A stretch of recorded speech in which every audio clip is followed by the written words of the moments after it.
Two, hello, check. Check two, hello.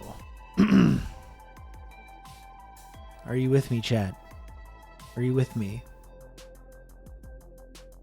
What's up? Listen, the 12 p.m. at the latest thing, it's a work in progress, okay?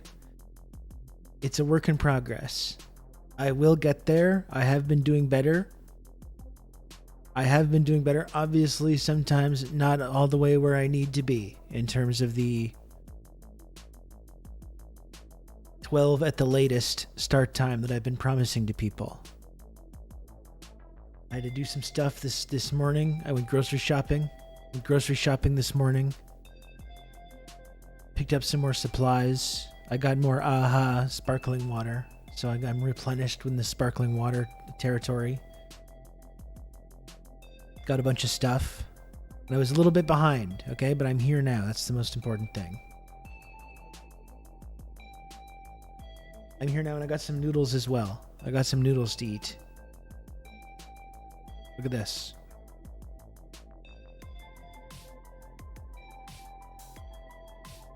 Look at that.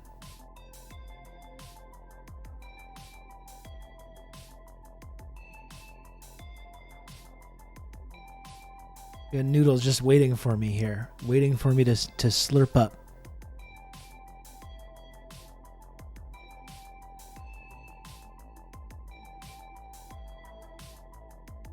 How are you doing, chat? How's it going?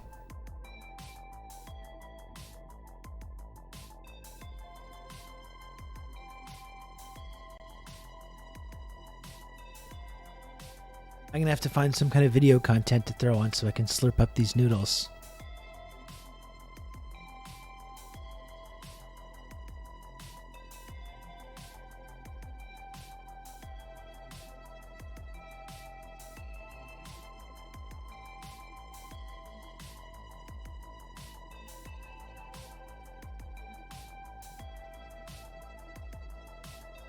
It's almost the weekend. It's almost the weekend, folks. We almost made it. We're almost there. It's Friday night. Or it's going to be. It's going to be Friday night later. Do you have any big plans? Anyone have any big Friday night plans going here? I am going to order pizza. I'm going to order Pizza Hut pizza later.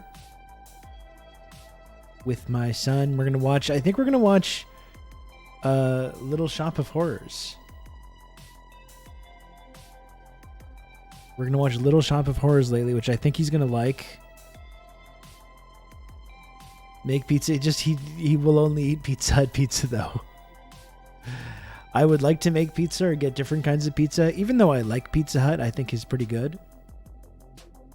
I like Pizza Hut, but I would probably not choose that if it was up to me. But it's really not though. But I'm going to show him Little Shop of Horrors, which I think he's going to like because he really likes musicals, really likes special effects and stuff. I mean, like the puppetry and the animation in that is really cool. Good music. I haven't seen it in a really long time either.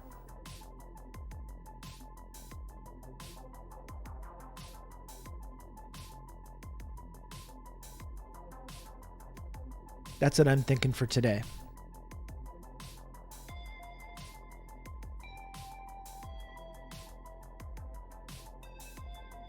That's what I'm thinking.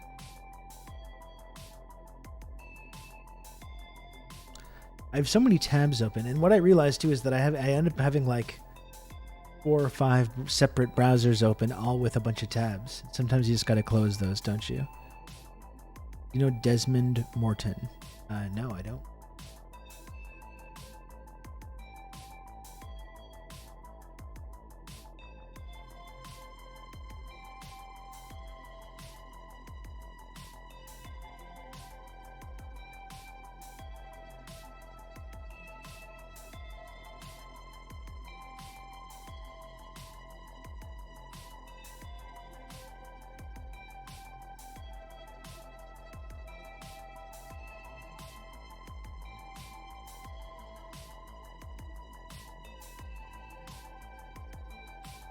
I just bumped into a book of him called The Short History of Canada. Oh, is that good?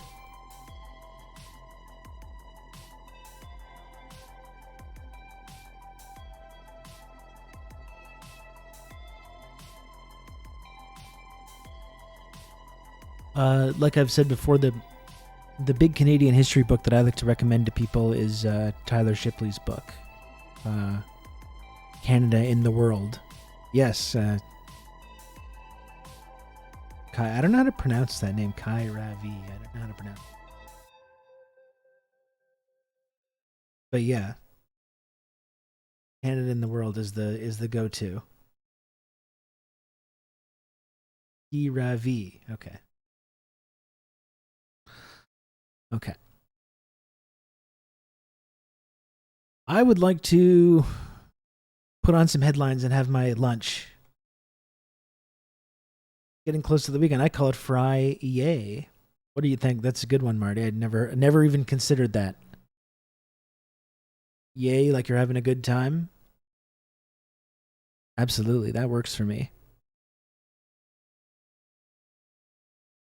Oh, ICB, it's Tyler Shipley. He's been on the show before. He's kind of a friend, a colleague of mine. I can find the link for you right now.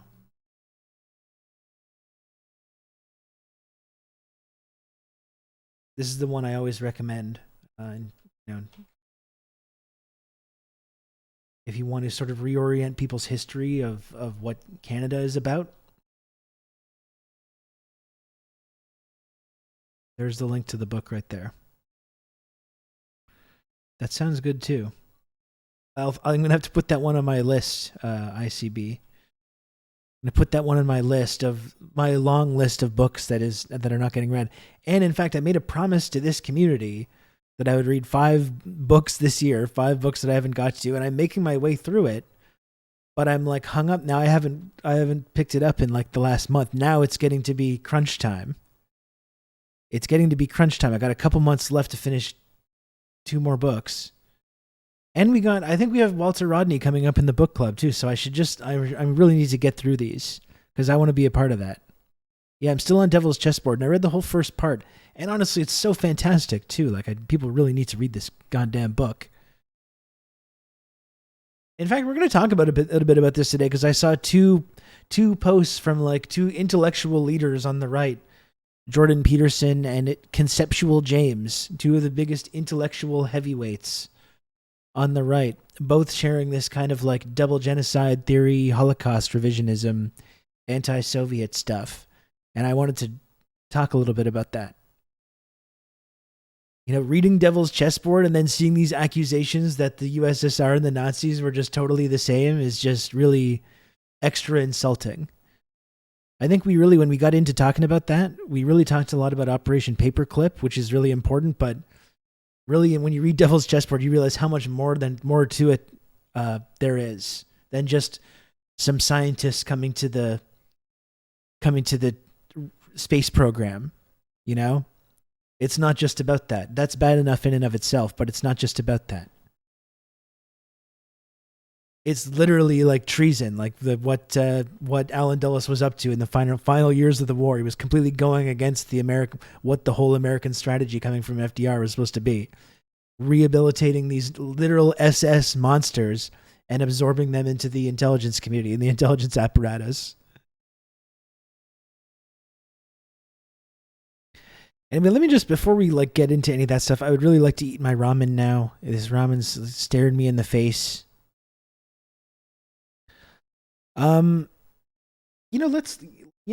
Let's just get right to this STRIKEWAVE stuff. Let's jump right into that. There's a whole 16-minute clip from CBS that just streamed an hour ago with a bunch of new stuff from Sean Fain. They're expanding the strike now to 30 more plants. It started off as 3, and now they're calling for 30 more plants to start striking now. It's really starting to escalate. This thing just got streamed on CBS a moment ago. Let's put that. I'd like to eat my lunch here. Let's look at that, and we can talk about the UAW and that stuff, and then we can get to everything else I was planning on talking about. Fuck the chit chat, okay? That's what I say. We've been chit chatting enough. We've been chit chatting enough. It's time to jump right in, get right down to business here, okay?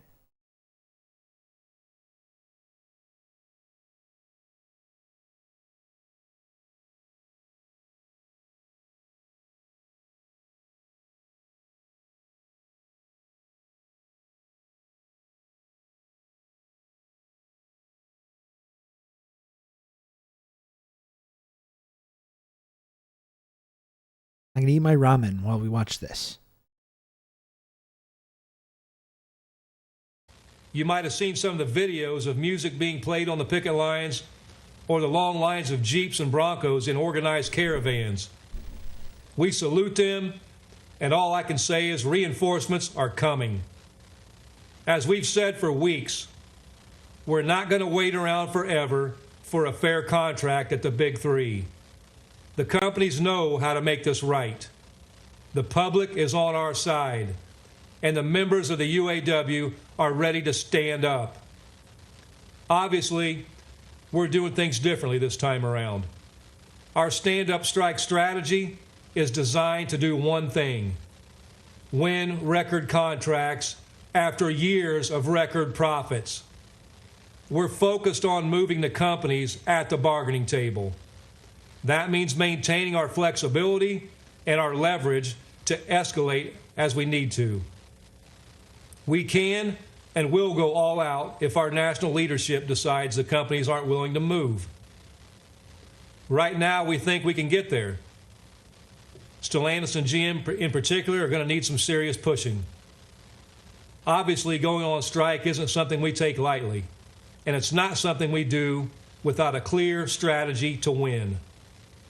So let's talk about our strategy at the Big Three and what's happening in negotiations. As you know, we gave our members' demands to the company 2 months ago. They wasted over a month failing to respond. And there has been some movement, and particularly this last week, we've made some real progress at Ford. We're not there yet, but I want you to see the direction that Ford is going and what we think that means for our contract fight. So at Ford, the Rawsonville Components and Sterling Axle employees will now be on the same wage scale as assembly workers. We have eliminated that entire wage tier. We've also officially reinstated the cost of living allowance that was suspended in 2009. Is that happening right now, Old Dutch? That's important because many people said this couldn't be done, and we just did it. We've also won, for the first time in our history, the right to strike over plant closures during the life of our agreement.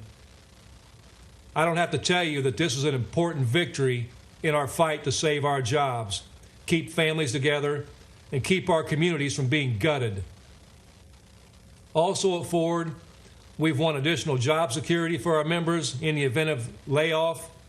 If that happens, our members, including temporary workers, will now receive income security for up to 2 years with health care. We have moved Ford off of their concessionary formula to cut profit sharing and instead want an enhanced profit sharing formula that would have resulted in a 13.3% increase for average employee in payouts last year. We've won the immediate conversion of all current temps, and all temps will have profit sharing after 90 days service at Ford. And there are no concessions on the table. All that represents serious movement on tiers, on cost of living, on we pay, are going to have to probably and look on at job that, Old security. But to be clear, we're not done at Ford.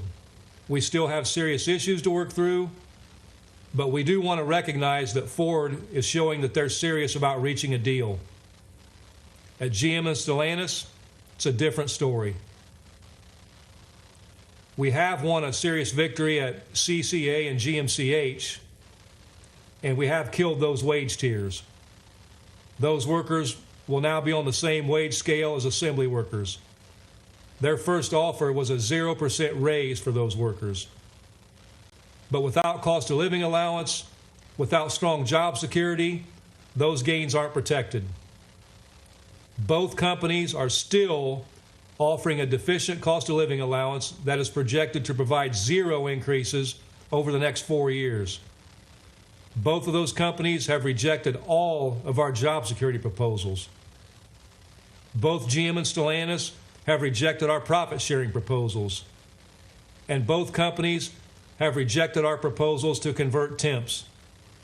So today, at noon Eastern Time, all of the parts distribution facilities at General Motors and Stellantis are being called to stand up and strike. We will be striking 38 locations across 20 states, across all 9 regions of the UAW. At General Motors, we call on the CCAs at Pontiac, Willow Run, Ypsilanti, Davison Road, Flint, Lansing, Cincinnati, Denver, Hudson, Wisconsin, Chicago, Reno, Rancho Cucamonga, Fort Worth, Martinsburg, Jackson, Charlotte, Memphis, and Philadelphia to stand up and go on strike.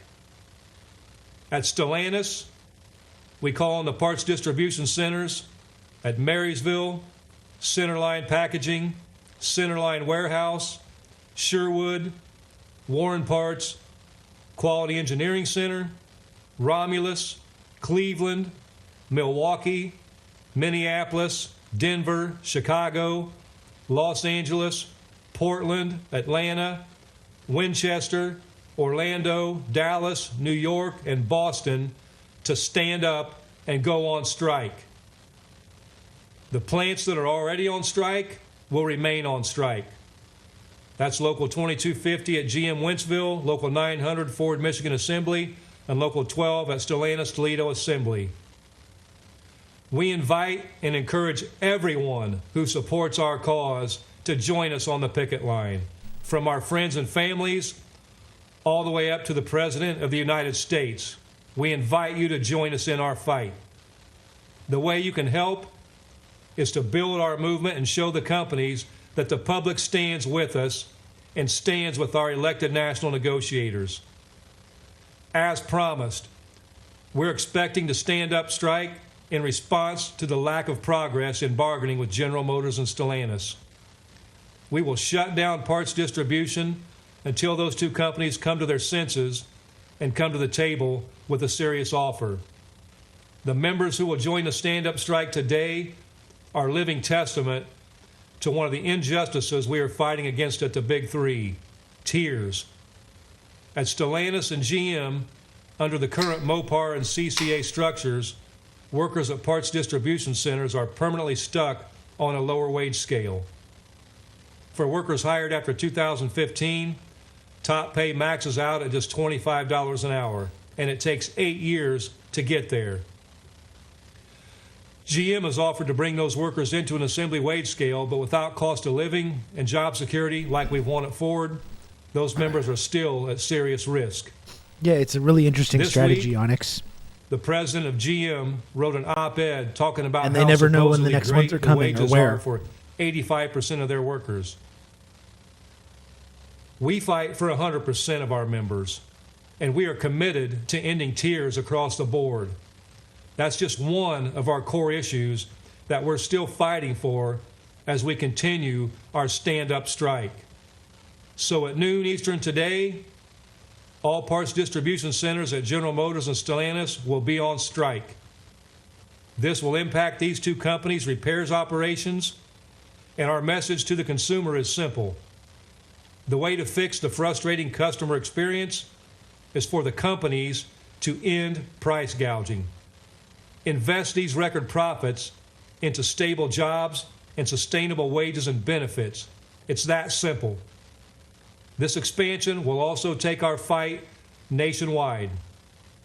We will be everywhere from California to Massachusetts, from Oregon to Florida. And we will keep going, keep organizing, and keep expanding the stand-up strike as necessary. You got a carrot and stick Across approach. the country, people are going to know that the UAW is ready to stand up for our communities and ready to stand up against corporate greed. And I know more of you are ready to walk I've seen incredible strike-ready demonstrations across the country. Local 551 and Local 862, we see you. Spring Hill, I know you're ready to go. And Kokomo, stand ready. Stick with us and be Ooh, I'm gonna prepared. take you. I've also heard of the members standing strong on the job. Remember, it's your right to refuse voluntary overtime. Under an expired contract, management has fewer rights to make unilateral changes. If you see something being changed in your workplace without bargaining, please head to uaw.org/standup and report it. You are our eyes and ears. Our greatest protection we have is each other, and we won't let the big three break the law. Finally, I want to remind all of you of one thing. The world is watching, and the people are on our side. We've seen poll after poll come out saying the American people support what we are doing. In fact, polls say support for our strike is growing. That's across parties, across ages, and across all kinds of people. Yeah, and it's seriously, not Jay. just the U.S. I thought this was Obviously, like a we've been in close CBS News contact with segment, our but it's Unifor just family in broadcasting Canada, the statements and I in know full. that all of you have been cheering them. Their fight is our fight.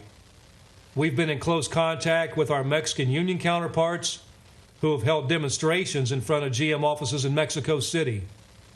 In Italy, 6,000 Stellantis workers recently went on strike. To our Italian union family, your fight is an inspiration. We support you, and your struggle is our struggle. This is very From good South internationalism, Africa especially to when they're Malaysia, threatening to just close we down the factories and continue move the to jobs to receive Mexico. letters and Yeah, we'll messages strike in of Mexico too. strength How and about that? support, encouraging our members to hold the line and win big. And we will. So now it's time to hit the picket lines across the country. It's time to show the companies we are united and we are fired up and we are ready for a record contract. It's time to stand up against corporate greed. It's time to stand up for our communities. UAW family, I'll see you on the picket line. Okay, we were listening live there to the president there of the union, Sean Fain. He was thanking workers who've been striking for their commitment to the force, also saying reinforcements are coming, that they're not going to wait around forever for a good deal. So for more on this, let's bring in Nora Naughton, who is a senior autos reporter at Insider. Thanks for being with us. Thanks for having me. So I want to start with asking you what the big takeaways here were. We heard there that the strikes are going to escalate, particularly at GM and Stellantis plants. What does that really mean and look like? Jim Cramer mouthing into his morning. Yeah, so we've escalated in a couple ways here, right? Striking 316 says no voluntary overtime, and that's the bottom that line. They will do, which is have the three companies compete against each other as opposed to using pattern bargaining, where the companies didn't have to compete with each other's offers. So they're happy with where things are going at Ford. That means they're moving their focus to GM and Stellantis. And in moving their focus to GM and Stellantis, they're escalating even further by choosing these parts distribution plants. That is a huge chokehold. Those are the plants that feed into the entire system. And when you lose production at those plants, that's when things at General Assemblies go down. That's when, the whole system falls apart. So this is a huge escalation in terms of work stoppage, a targeted work stoppage. And on top of that, it's an escalation across the country. So this strike becomes more visible, right? These parts distribution centers, you heard him list off how many states, how many cities that we're going to be in. That creates more visibility for this strike and puts more national pressure on these companies as people see these walkouts enter their own backyards. So as someone on the ground there, based in an area where the auto industry booms, what does the extended strike mean for just local communities? Can they afford for these strikes to go on for weeks, like we've seen, for example, with the WGA SAG-AFTRA strikes? Sure, there is absolutely an economic impact. It's usually very concentrated around the plant communities. Those workers are the people who get lunch and, shop for groceries on their breaks and that kind of stuff. Those people are still there. They're on strike, so they're probably not spending as much money. But, there is absolutely a local economic impact. We saw that in 2019 when GM workers went on strike. It's just a little bit more of a delayed effect. We won't see it today, but the longer that these workers stay out, the more they're going to pinch pennies.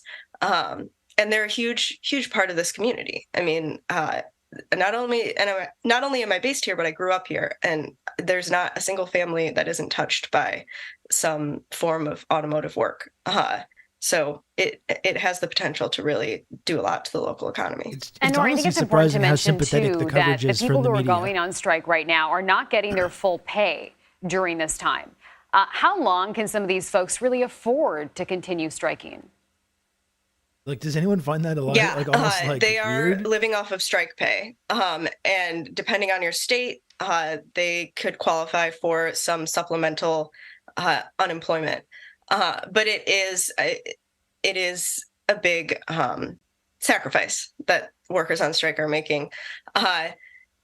I think it depends on the worker. I know the UAW and other unions tend to prepare their members ahead of a work stoppage and talk about savings and, putting things aside if you know that you're going to be going without. But again, these workers are fighting for better wages and talking about things like living at or below the poverty line. So these are already people that struggle to make ends meet.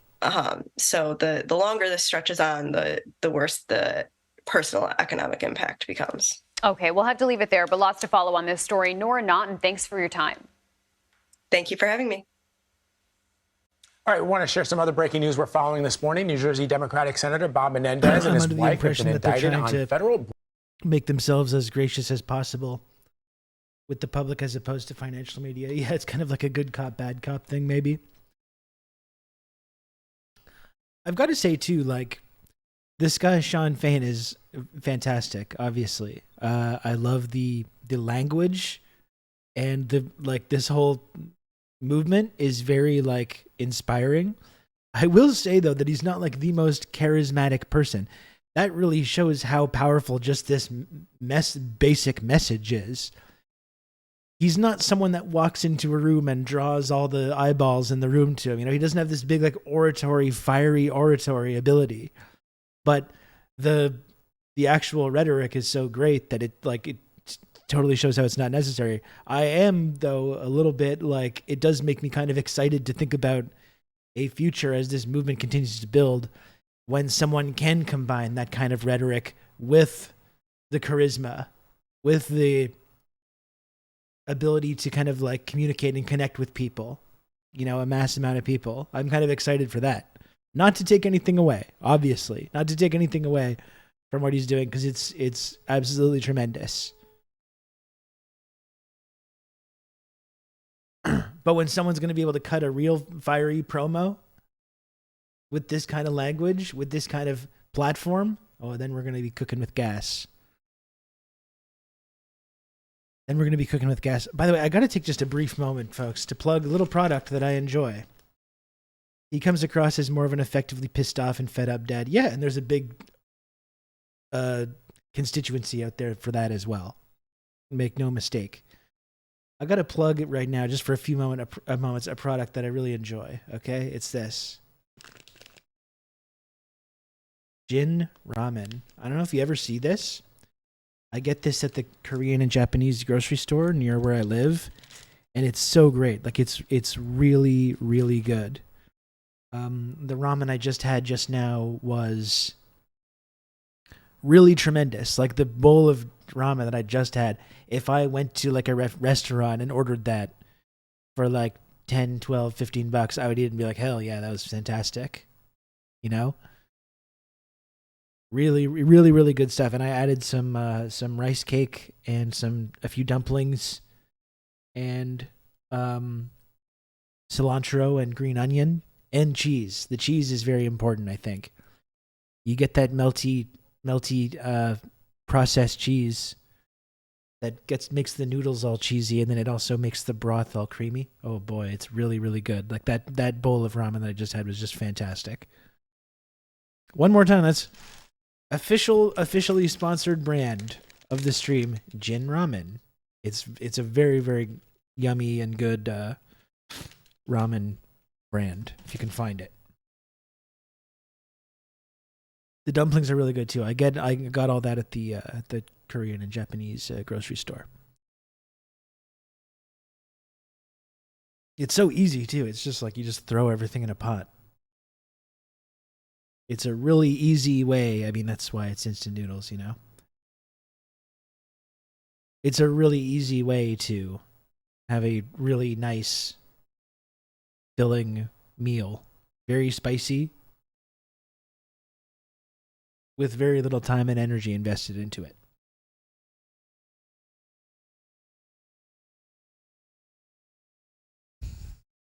Spicy goût, I guess that's right, yeah. It's the taste. It's like the flavor. The goût épicé.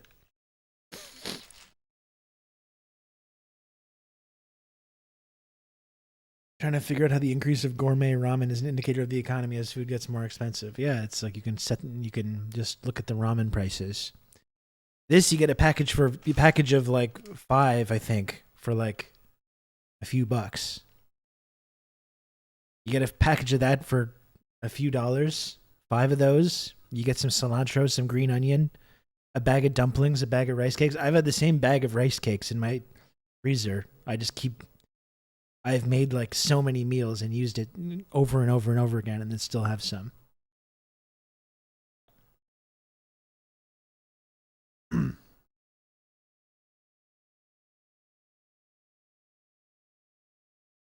I think I could totally live off this too, especially as we're getting into like the fall. It's a little bit different in the summer, but we're getting into like the chilly weather, the fall, winter, spring. I think I could live off this, honestly.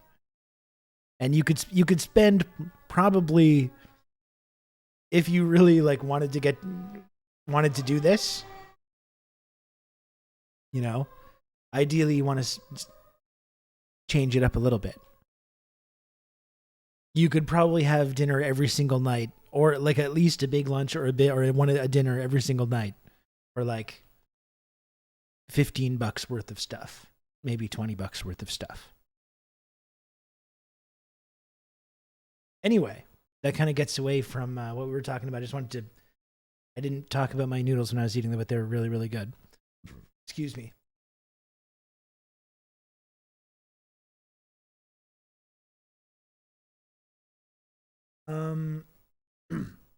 Here's what else I wanted to show.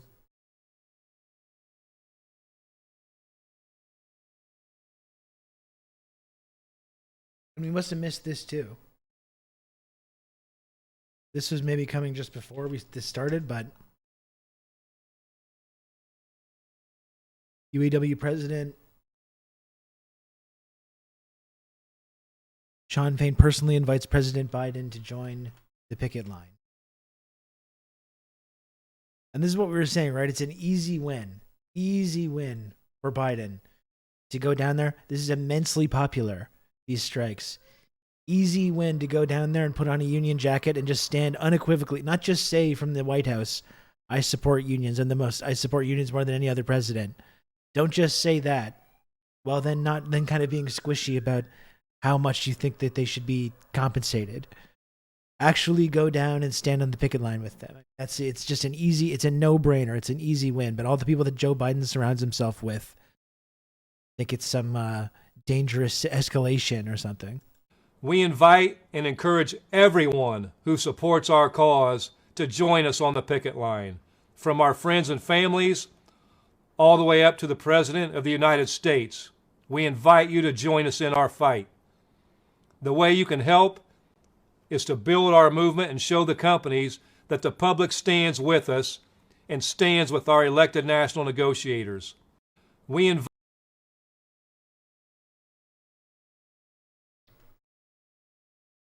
Biden is about to let Trump signal to the left of them. Yeah, and credit to where it's due, though. Like, they've not risen to the bait when Trump tries to do that. Trump also hasn't explicitly said, oh, I stand with the unions. I support unions. I support them getting exactly what they're asking for. He's trying to leech off it. And he's like planning on holding some event and inviting some whatever UAW members will agree to show up at the event. But in terms of the actual union, they've said like, no, we don't want you coming here and pretending that like you're support our movement when you're one of the exact people that's like helped, take us in the completely wrong direction. So to their credit, they haven't done that, but they're also not just making some kind of partisan thing and suggesting that it's just like, oh, this is how, turning it into like a we must support Brandon thing either. In fact, he's specifically requesting Brandon to come actually back them up and follow through on the kinds of words that he uses about supporting unions. And he's not doing it. He's too busy hanging out with Zelensky. Biden can't visit the picket line because he's too busy promising Zelensky that he's going to send him cluster munitions and depleted uranium rounds to keep this war going.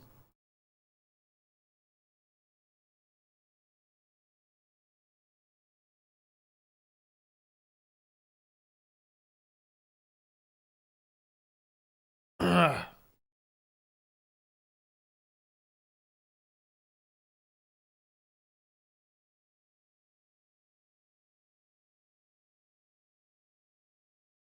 No, it was not a White Claw. It was a Cherry Coke Zero.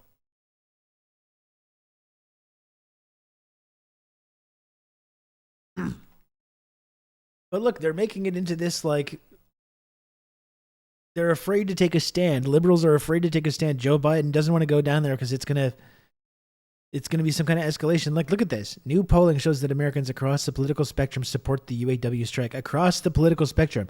I thought that's what this was about. I thought that's why you have people like Joe Biden in there, to reach across the aisle and to bring all kinds of people together from different backgrounds, from different socioeconomic and different ideological backgrounds. People across the political spectrum support the UAW strike. 58% of likely voters said they support the strike, and just 17% oppose it. Like, in politics, those are numbers that you never see, That's a no in political consulting or whatever. That's just a no-brainer. 17% oppose it of likely voters. You got to be down, even from a purely cynical standpoint. You got to go down there right away.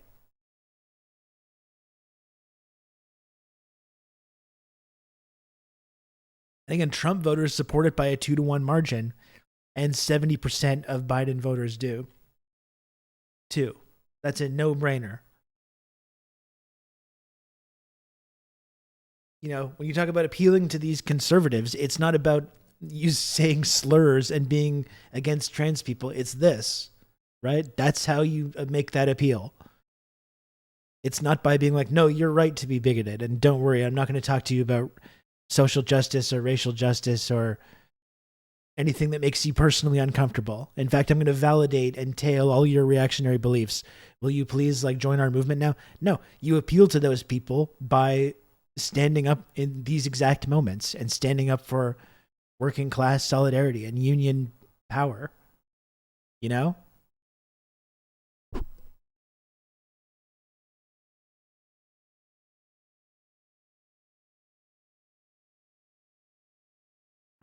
I have a win-win solution. Send the cluster bombs to poor Americans around America and allow them to sell them on the black market themselves. All parties get what they need, and regardless, the Ukrainians get their weapons. I like that. We all can be arms dealers. That's right. Just don't leave it up to the big companies. Empower working class people to become independent, small arms dealers. Just like you can become a landlord or a small business owner, you can become a small arms dealer. I have a small arms dealing business. Why do you ask? I operate it out of my garage. I sell Stinger missiles and depleted uranium and cluster munitions to Ukrainians. Just my little small family mom and pop arms dealer. Exactly. Yeah. That's right.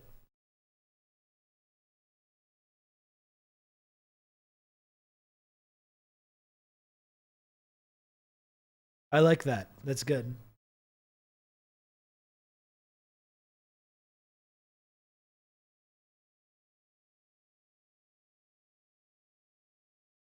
Okay, there's this I want to look at. It's good. There's been putting out a lot of cool, a lot of great content about this too. Working with More Perfect Union as well. That parking lot is normally full Monday through Friday. Now it's empty due to the fact that we are on strike. We are fighting for what we deserve. You can't expect these workers to make cars they can't afford to buy.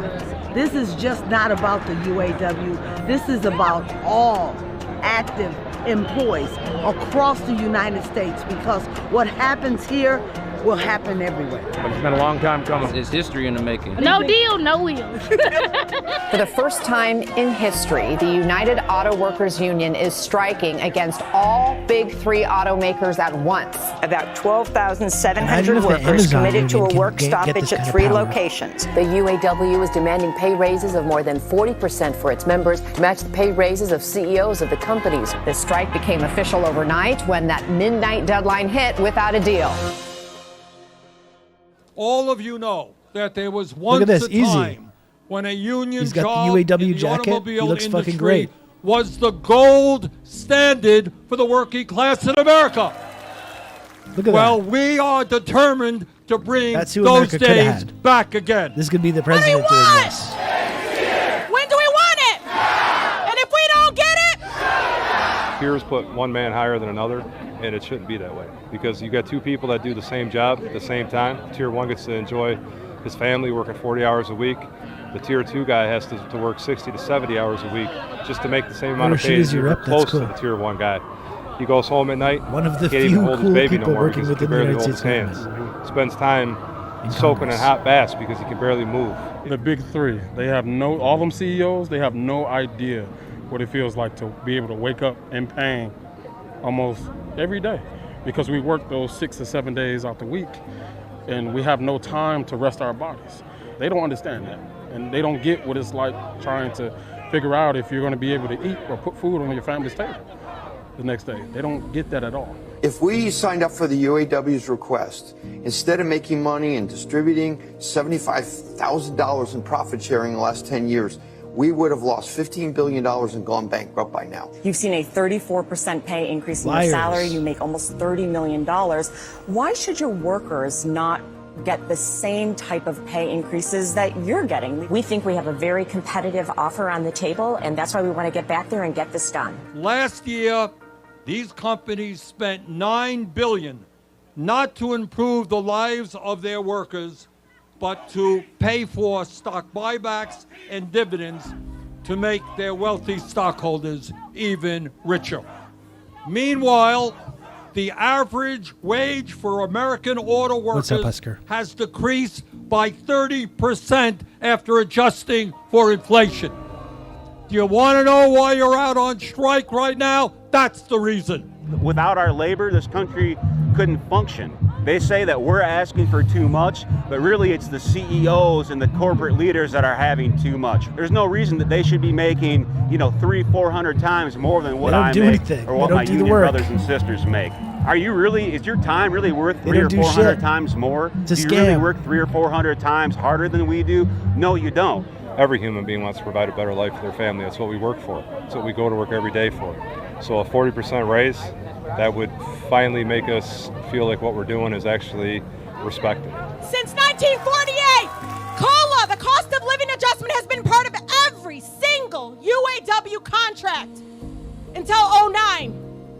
Who was president You then? all took the biggest hit.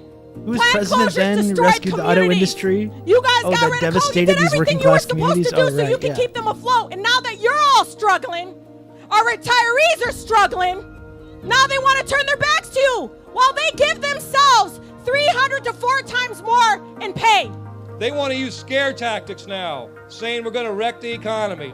In their economy, one of our workers would have to work 400 years to make what a CEO makes in 1 year. We're not going to wreck the economy. We're going to wreck their economy. I like how Yeah, I love that. That's a really good line. And that's the thing. Like I was talking about that yesterday, but that historic moment of Obama taking power at that exact time with the housing market in complete free fall, banks failing, the auto industry failing, and he makes the banks whole again. He rescues them rather than the homeowners. He rescues the auto industry CEOs and shareholders and throws the actual workers in those industries under the bus. In that big historic moment when so many things were possible, and there was a mandate, and there was a mandate for something drastically different. You know, I know this comes up a lot, but worth remembering each and every time that the opportunity that was squandered in that moment. And that's what I say. It's like, you know, people might look at someone like me as like, how did this man become radicalized? Was it because of Russian propaganda? Like, no, it's because I put faith in people like that and I saw how they returned the favor, right? It's not that complicated. Shawn Fain is aggressive. The thing about Shawn Fain's leadership is he's accountable to the membership. He's the first UAW leader that was directly democratically elected by the membership. You know, he's actually doing what the members want. He's taking our demands. They're not the president's demands, but the members' demands, and taking them to the companies. You know, it's not just about him having a cushy job at Solidarity House or being a big-time union boss. It's about fighting for your members, and so I respect him for that. Walter Reuther, when he built the UAW back in the day, he worked hard to build a foundation combined by the big three that everybody wanted to work for. If you were a UAW auto worker, that was a dream job. Shawn's leading us back into that direction again. He's kind of like to me, like the big brother I need in order for somebody to lead me and help me grow more within the union with my union brothers and sisters. I'm prepared to fight to the end, and I hope everybody's ready, because I'm ready. The only way that you're going to get economic justice in your life is by coming together with other working class people. Our only clout as a class is to withhold our labor. And through withholding our labor, we got to come together with other working class people and vote for the one side in the red and blue team. No, it's not from voting for anybody. Collectively and acting in concert, we can have power to make this economy work for working class people. That's the real vote. Together we stand in solidarity. In solidarity we stand together. And together we're unstoppable. Union! Union! Union!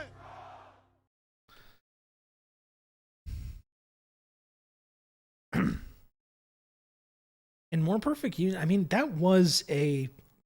I think that is something that didn't it kind of come out of the Bernie movement infrastructure, this whole More Perfect Union media apparatus? It's one really positive thing that led to, even if it did get sabotaged in terms of the actual political campaign aspect of it. You see, it did have a lot of really positive reverberations, even if that part of it got dismantled very unpleasantly. In retrospect, I think Obama might have been the worst ever based on what he could have done. He had a historic win, historic power, historic everything, but he squandered it all and fucked us over for generations. There's just no denying that. There really isn't. There really isn't. Like I keep saying, like by far the most radicalizing figure, political figure of my lifetime.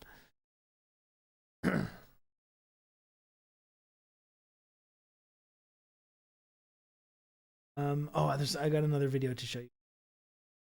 This got me fired up as well.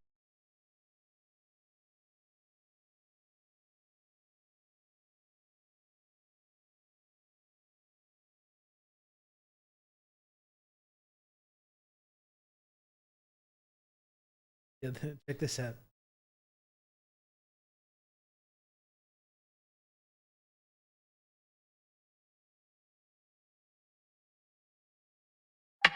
Looking at this sea of red shirts today, I see power. Power of united class. Around 13,000 of our members are on strike.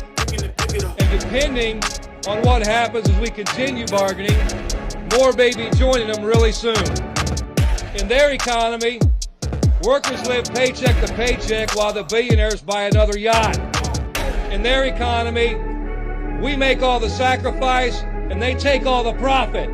In their economy, one of our workers would have to work 400 years to make what a CEO makes in 1 year. So we're going to wreck their economy because it only works for the billionaire class. You know who's scared? The corporate media's scared. The billionaire class is scared. And the big three is scared. They want to make you think you don't deserve your fair share. They want you to be afraid because they're afraid.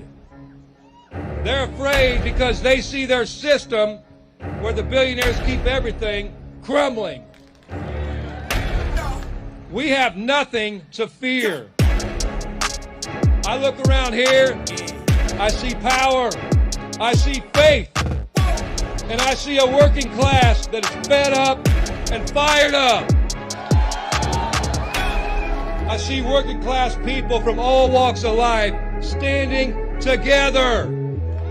You all know what we need to do, and now the whole world knows what we need to do. When they tell us to sit down, we stand up.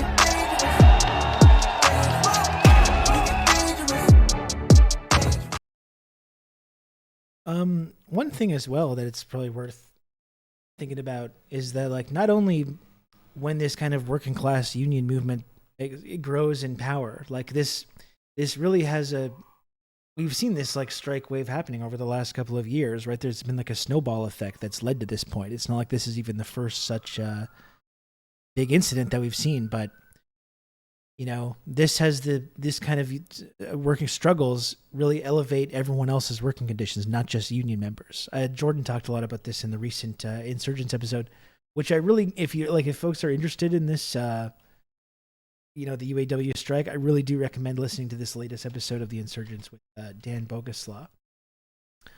But yeah, Jordan pointed this out as well, which is just that you can look at the ways that like union membership is this direct correlation to higher standards of living and better working class conditions in every state. Like in every state where union membership is highest, it elevates, even for non-union members, the benefits and the hourly wages, the minimum wage, and it elevates all of that for everyone, even whether they're in a union or not, because there's like a competition factor.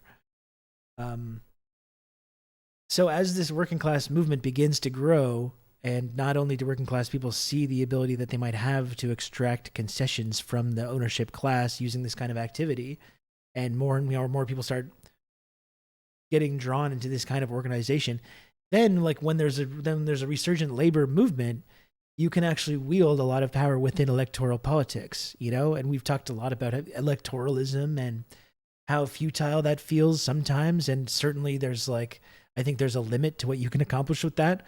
But when you do have like really mass working class organization, you can increase your presence within these bourgeois electoral systems and still have a separate tool there that's used in that struggle to advance class consciousness and advance working class people's conditions, living standards. So that's kind of a whole other benefit as well, I think. Once you are able to have that kind of mass organizational infrastructure there, you can use that to mold electoralism and electoral politics like into your favor. So that's something that's kind of exciting too. And it's at a time when everything feels so hopeless. Everything feels so completely hopeless. And this is showing us the way forward.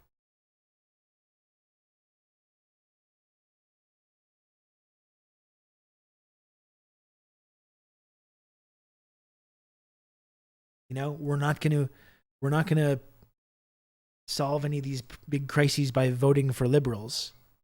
But if we actually vote for in and of itself, but if we use with this kind of working class solidarity, can wield that kind of power to elect people that are actually interested in serving these interests. And when there's enough of them, that might actually start to have some kind of impact.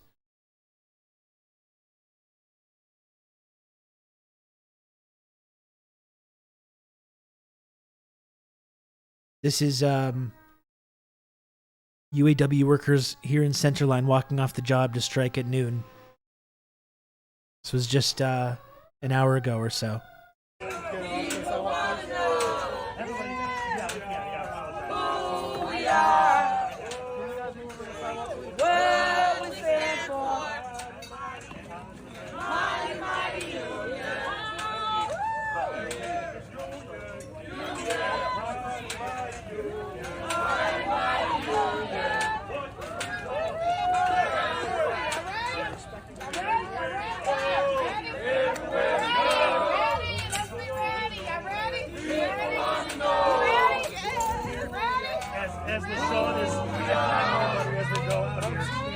And with that kind of militancy, you can use the political system to your advantage.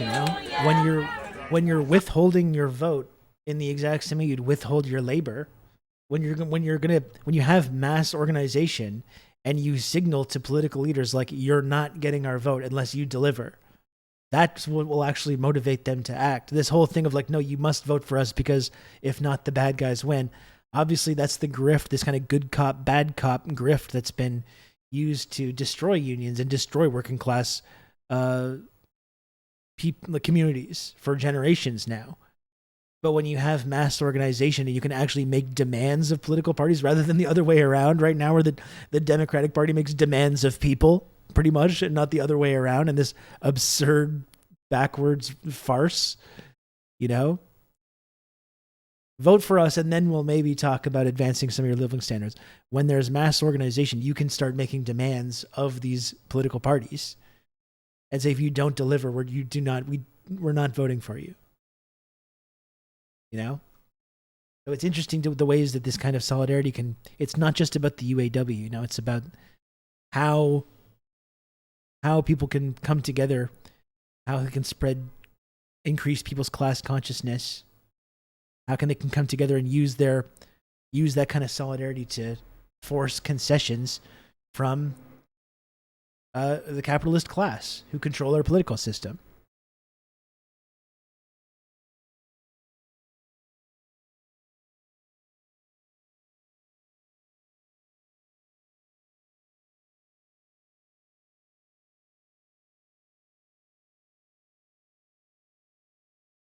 Workers are in big three. $25 an hour. They're making less than our typical workers are in big three plants, and it's time we end that. So they're a very integral part of what we do, and they deserve their share of economic and social justice just like everybody else does. When we talked with Stellantis earlier this week, Stellantis owning Mopar, they said, look, if we have to close down some facilities, it's because we're trying to make a more efficient organization.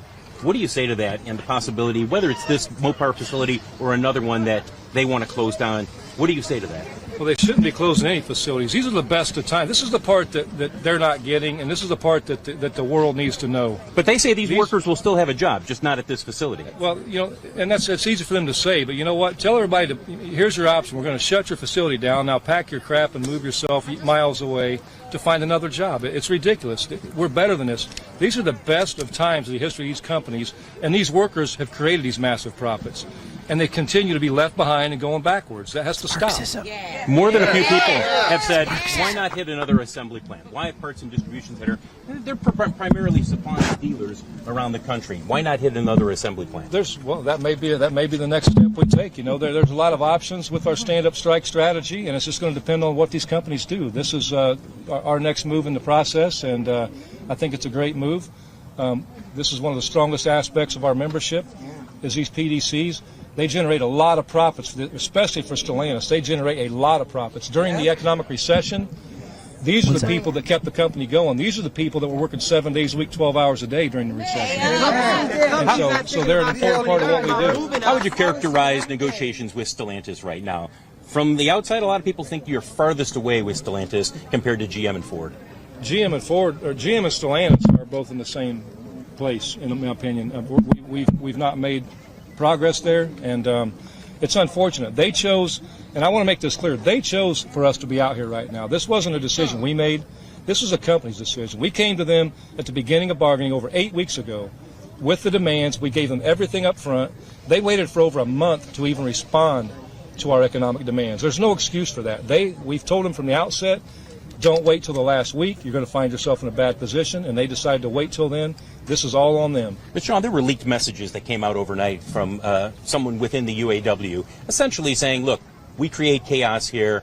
We'll have these guys scrambling around. Give the appearance that you guys want to keep them guessing for an extended period of time, that you want to go on strike 7, 8, 9 weeks, whatever the length may be, but not for a week. You don't want to get a resolution. What do you say to that, the people who saw those messages and thought, wait a second, this isn't bargaining in good faith? I say shame on the corporations for putting that BS out there, number one.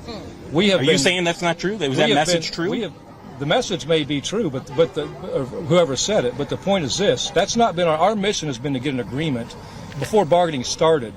We want our members to get their fair share of economic justice. And when we talk about chaos and all that, we have to plan. We have to plan for the worst case scenario. We had to plan because we know how these companies act, and we know that we planned on the fact that they were going to screw around and wait till the end like they always do, instead of getting serious about our members' concerns. So we have a plan in place, and call it chaotic, call it what you want to call it. But just it's strategic in everything we're doing. Lo and behold, and this, somehow the companies own this. This is on their shoulders. Lo and behold, somehow everyone in the fucking Democratic Party consultancy class has somehow missed this. Everyone hates their boss. Everyone. And when you ask all these questions, and rather than giving these mealy-mouthed answers about like trying to come together, redirecting all that to be like, this is their fault.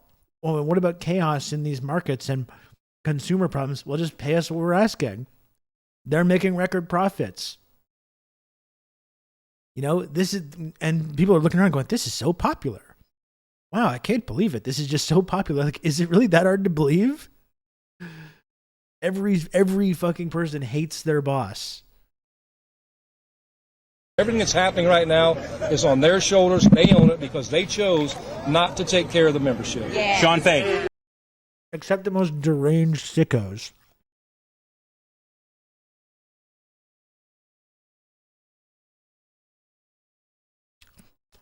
Some people love their boss, I guess, but, you know, you don't need to think about those people.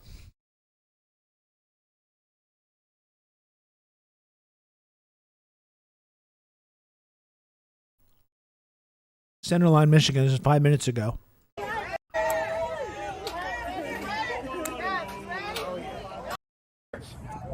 No parts! No parts! No parts! No parts! No pay! No parts! No pay! No parts! No pay! No parts! No pay! No parts! No pay! No parts! No pay! No parts! No pay! No parts! No pay! No parts! No pay! No parts! No parts! No pay, no parts. No trucks, no parts, no Good start. luck, brother. No bucks, no trucks. No parts, no start. Very cool.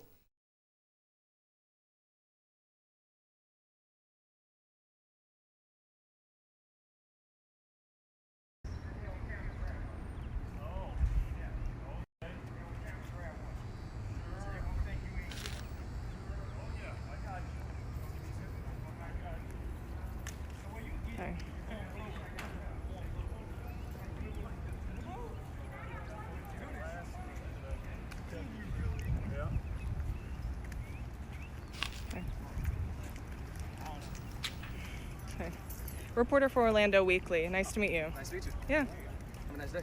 You too. How you doing? Hi, how are you? Good.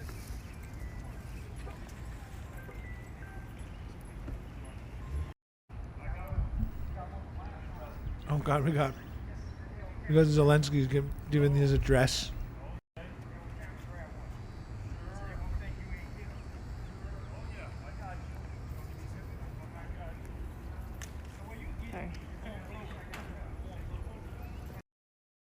Is that just starting now?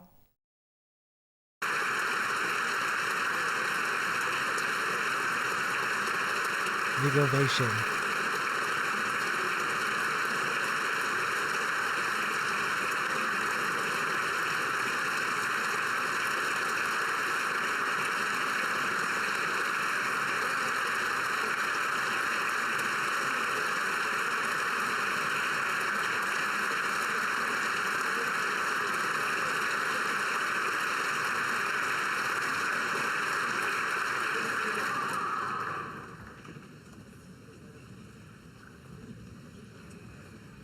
They're clapping for the Ukrainian delegation and Zelensky. We'll catch that after.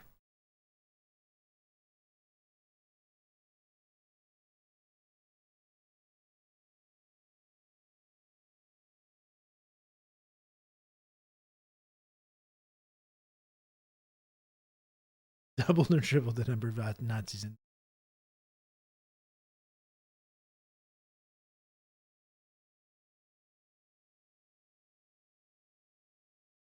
It costs money to train employees. So if you, This is live right now. And a trainer Are you facility. talk about that? So I'm in the office. I'm in the block house. They call it the block house, and I'm in the office every day with some of the highest management that we have in here, and it's just ridiculous. I have to train the people, and then they go out on the floor with the team leaders, and then they do the job. And then the turnover rate, we're constantly training. Yeah, turnover rates are very bad for long-term business health. It is. That's just a fact of the matter. So And then some people don't want to be temporary employees for 3 years. I don't know why. If I'm going to work here and be a temp for 3 years, Yeah. they're going to go somewhere else where they can get hired in and get benefits within 90 days. Yeah, it just like doesn't it make used sense. to be. Yeah, it doesn't make sense that that's what they're going to. That is the hill they're dying on. It just doesn't make sense. What other thoughts do you have that you think are important that aren't discussed very much from the perspective of a veteran employee that's seen all of these things? We just want fairness, just fairness. People come to work, they want to work. We just want fairness. Pay us what you know that we're worth, and just give us our pay. I know they're not gonna bring back the pensions, I'm sure, but at least keep the match with the 401k. We got to encourage the new employees to try to contribute. With the pay raise, they could possibly contribute even if it's 5%. Right. Just something towards their retirement, because we have to teach them not to just think about the now. You have to think about what's going to happen when we're gone and retired. Right. They're going to be out here fighting. We're fighting for the next generation, because I don't have many years. I'll be out of here. Right. I have 4 years and I can retire. That's an important point, and also the fact you did have some retirees that are down here right now on the picket line that pulled up. That means there is solidarity across the board. I feel you on the pensions. I feel like that ship has sailed as well, which is tragic. It is tragic. These pensions could be funded. Let me throw this crazy idea out here. I'm going to sound like Bernie Sanders right now. Pensions absolutely could be funded if we didn't have a ratio of 400 times average worker pay to CEO space. Pensions could be funded if you didn't have a bot Congress and a billionaire class absolutely controlling all aspects of our political society at this point. That's why it's important for who you vote for. It 100% is. But also part of that problem is it seems like a lot of the politicians, they'll show up for a photo op, but then what happens when they go back to Congress? What happens when they go back to the state House of Representatives? What happens if do they follow through, or is it just lip service? We've seen a lot of lip service. I think the PRO Act would have helped a lot of workers. That died on the vine. Yep. Because people that died, people don't understand. And when we go to Black Lake and we go to leadership at the region, and they teach us about the union, they teach us about how people died for this, what we're doing right now. People died for this. So we're fighting. We're fighting for the next generation. 100%. And let me mention this. People did die for the union way back. I'm going to go back 20s, 30s when there was a massive fight. You had Pinkertons. This is how old I am. I know what a Pinkerton is. So the GM and also other businesses, not just the auto industry, they would hire the Pinkertons that would come in as union busters, and they were very violent. They would use live rounds of ammunition. They would beat the shit out of people that were trying to unionize. It was a very dangerous time to be a union worker. But because of those folks, because of what they did, we have 40-hour work weeks. And lots of other things. So when there is a more robust union workforce, there are better protections for all workers across the board, not just the union members. That's what I'm getting at. I agree. Yeah. 4 days a All week, right. 7 Thank you hours so a day much. sounds reasonable to me. Yes. Thank you. Appreciate you. All right. So that was a veteran. Yeah. All right. So hang on. We are going to change a battery. This might be just some. Might cut out for 1 second. Stay with us. We're just going to change the battery.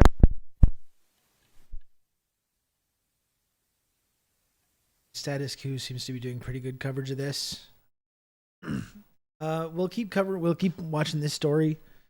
It's exciting. It's exciting to see this kind of like growing class consciousness. It's exciting hearing these this kind of language, this kind of like economic warfare kind of language coming from union leadership in these main large unions, these main big unions, auto workers union. I don't think we should underestimate how much of an escalation this is. And really it's just showing us the way forward. As much as we can be depressed about electoralism and how completely decimated like these working class movements have gotten over the last couple of decades, like that's showing us the way forward with the climate movement as well. Like that's what I was kind of talking about.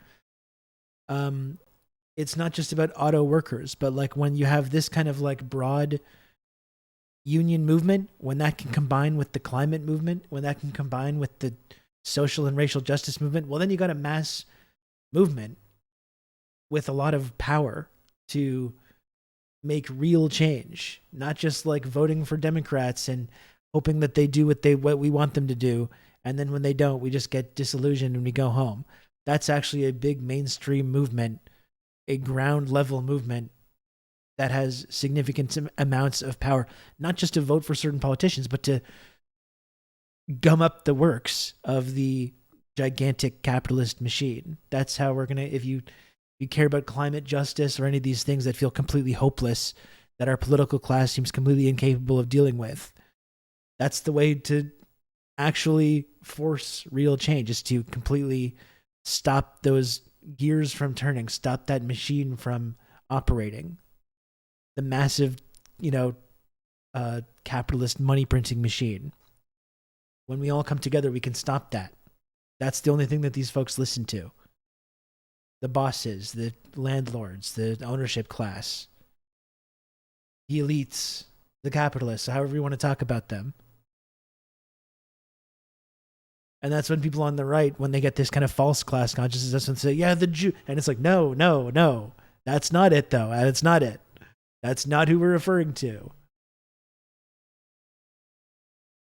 That's where they go way off base.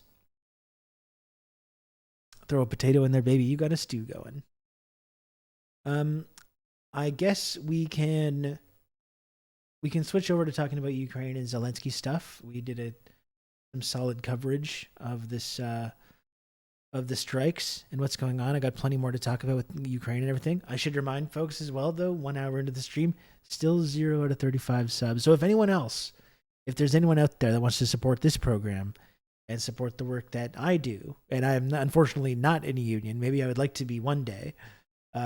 Currently, at this time, I do not have the ability to collectively bargain for better working conditions from the Amazon Corporation. All I've got is you, the chatter, the viewer, the listener. That's all I have. Maybe one day I will have something more than that, and nothing would make me happier, believe me. But I've only got you. I've only got you, the chatter, the viewer, the listener. So if you can, please subscribe to TRRS. It helps me do this show each and every day. People enjoy watching this show each and every day for whatever reason. And the only way that I'm able to do that is if people support the program. The 1 sub equals 1 union membership. That's exactly how this works. That is exactly how this works. And something else that someone could really help with right now, if you're subscribed in the next couple of minutes, you make the 0 go to like any other number other than a 0, because I'll tell you from a streaming perspective, you start getting into like hour 2 and beyond, and the 0 starts to feel pretty significant. You start to not be able to focus on anything else. It starts to be like a whole thing, a whole mental thing you can stumble over. So that's one thing that right now someone could really help me out with before I move on to talking about Zelensky and this kind of stuff.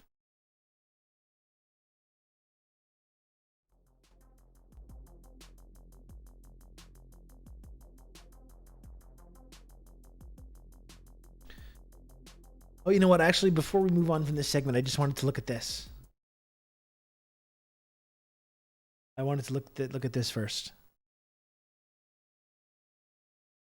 Because here we got a CNBC segment on this. I was wondering how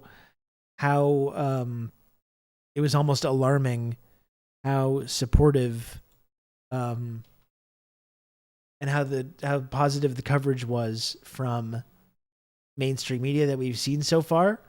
So I wanted to take a look at this. We've got a CNBC segment on this with a guy from AEI. So this is who they brought to talk about this like strike wave, this working class movement. The UAW is someone from AEI, the American Enterprise Institute, which is like a billionaire funded think tank. So it'll be interesting to get that perspective, just so we can get mad at it. You got some new estimates on the potential impact on GDP of a full-blown UAW strike. That's roughly 150,000 members walking off the job and striking. Give us a sense of those numbers and how much of a headwind could it possibly be to GDP? Well, I think the way to look at this is if we're talking about a strike in the weeks or a month, something like that, then you can look at an estimate of maybe it takes off a tenth of percentage point on quarterly GDP sort of annualized. But it's kind of like the government shutdown where you see these estimates of how much it will slow the economy. The assumption is that you get that all back on the other side. But if what we're talking about is an extraordinarily lengthy strike, I'm not sure those GDP estimates of like a tenth of percent of GDP make sense.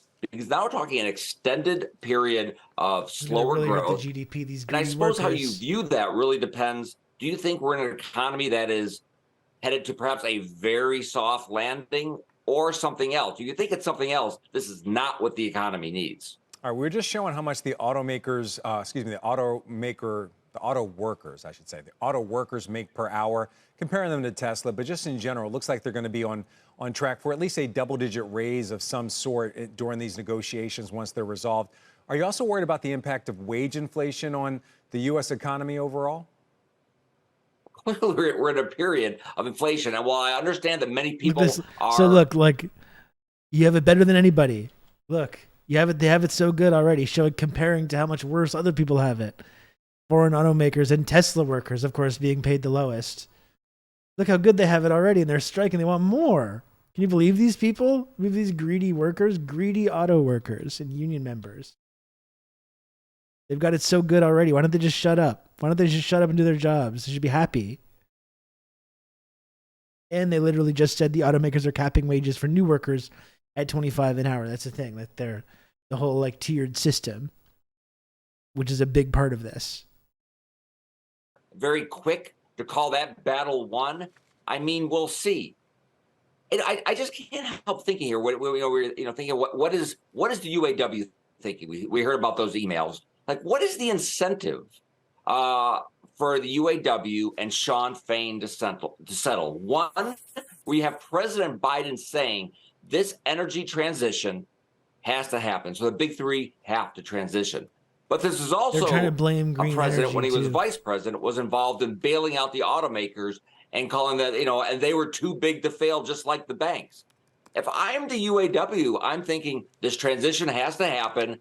The government will not let these automakers fail. I would say, listen, if there's a real problem here, how about bigger subsidies for electric vehicles? You will not let these companies fail. We can push as hard as we want, given that context. I mean, I just don't. I think the incentives are really poorly aligned the economy here and the GDP for a and all short, that stuff. any kind of short strike.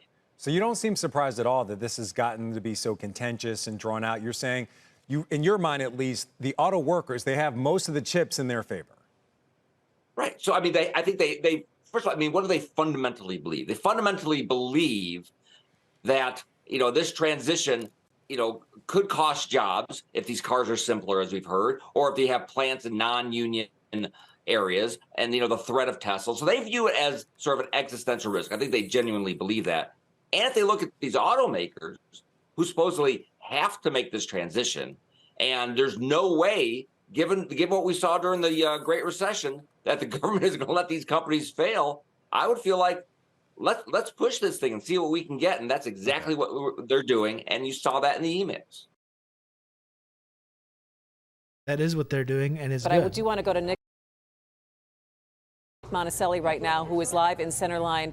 I believe that Sean Fain is expected, and there he is. He's speaking to media and to workers right now who are out on the line. Let's go ahead and take a listen. There's no mixed message here. Let me be clear about this. Our message to anyone running for public office is that We're going to make old endorsements Union grandpa. with people that are there for us, and that's shown through your actions, not through words. Our invitation to anyone today, including the White House, to come and join our workers on a picket line, that's an open invitation for anybody. That's where you see support. Proof is in the action. As far as sending Julie Sue back, or we didn't send her back. She didn't come.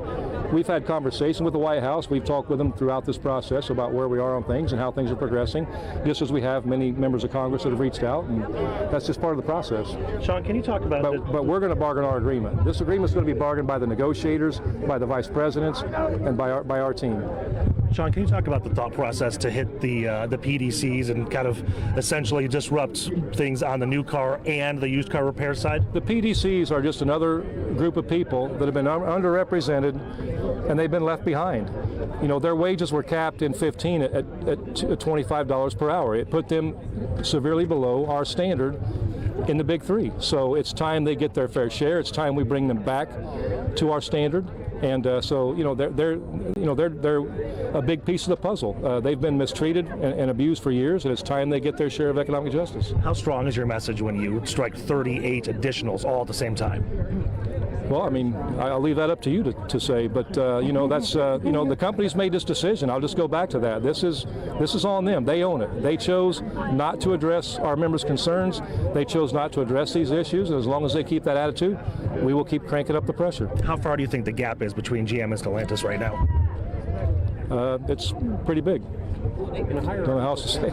Salary, is it job security? Can you put priorities on what you're discussing? Well, we've been very, very clear with the companies. Ending tiers is a huge priority. Just like our workers here, they're a tier of workers. That's no excuse for it. Their work should be valued as much as anybody else's. Wages. We haven't seen wage increase. We went behind. We went backwards in wages in the last 15 years. In the last decade, these companies made $250 billion. In the last 6 months, they made $21 billion.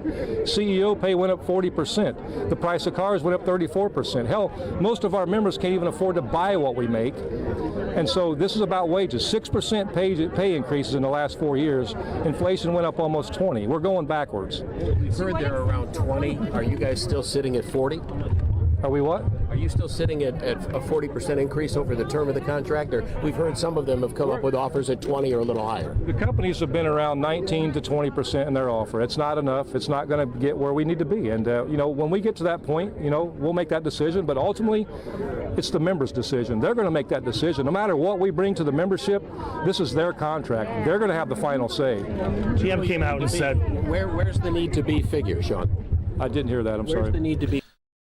We've seen most of these answers already. Here's Ro Khanna. I'm interested to hear what This he is has to say Democracy about Now! I'm Amy Goodman. We turn now to Congress and the shutdown showdown. House Speaker Kevin McCarthy's accused right-wing extremists in the House of wanting to, quote, burn the whole place down after a handful of Republican hardliners rebelled and blocked a Pentagon spending bill. It's become increasingly likely the federal government will shut down October 1st because fighting within the Republican caucus has prevented McCarthy from being able to pass any spending bills.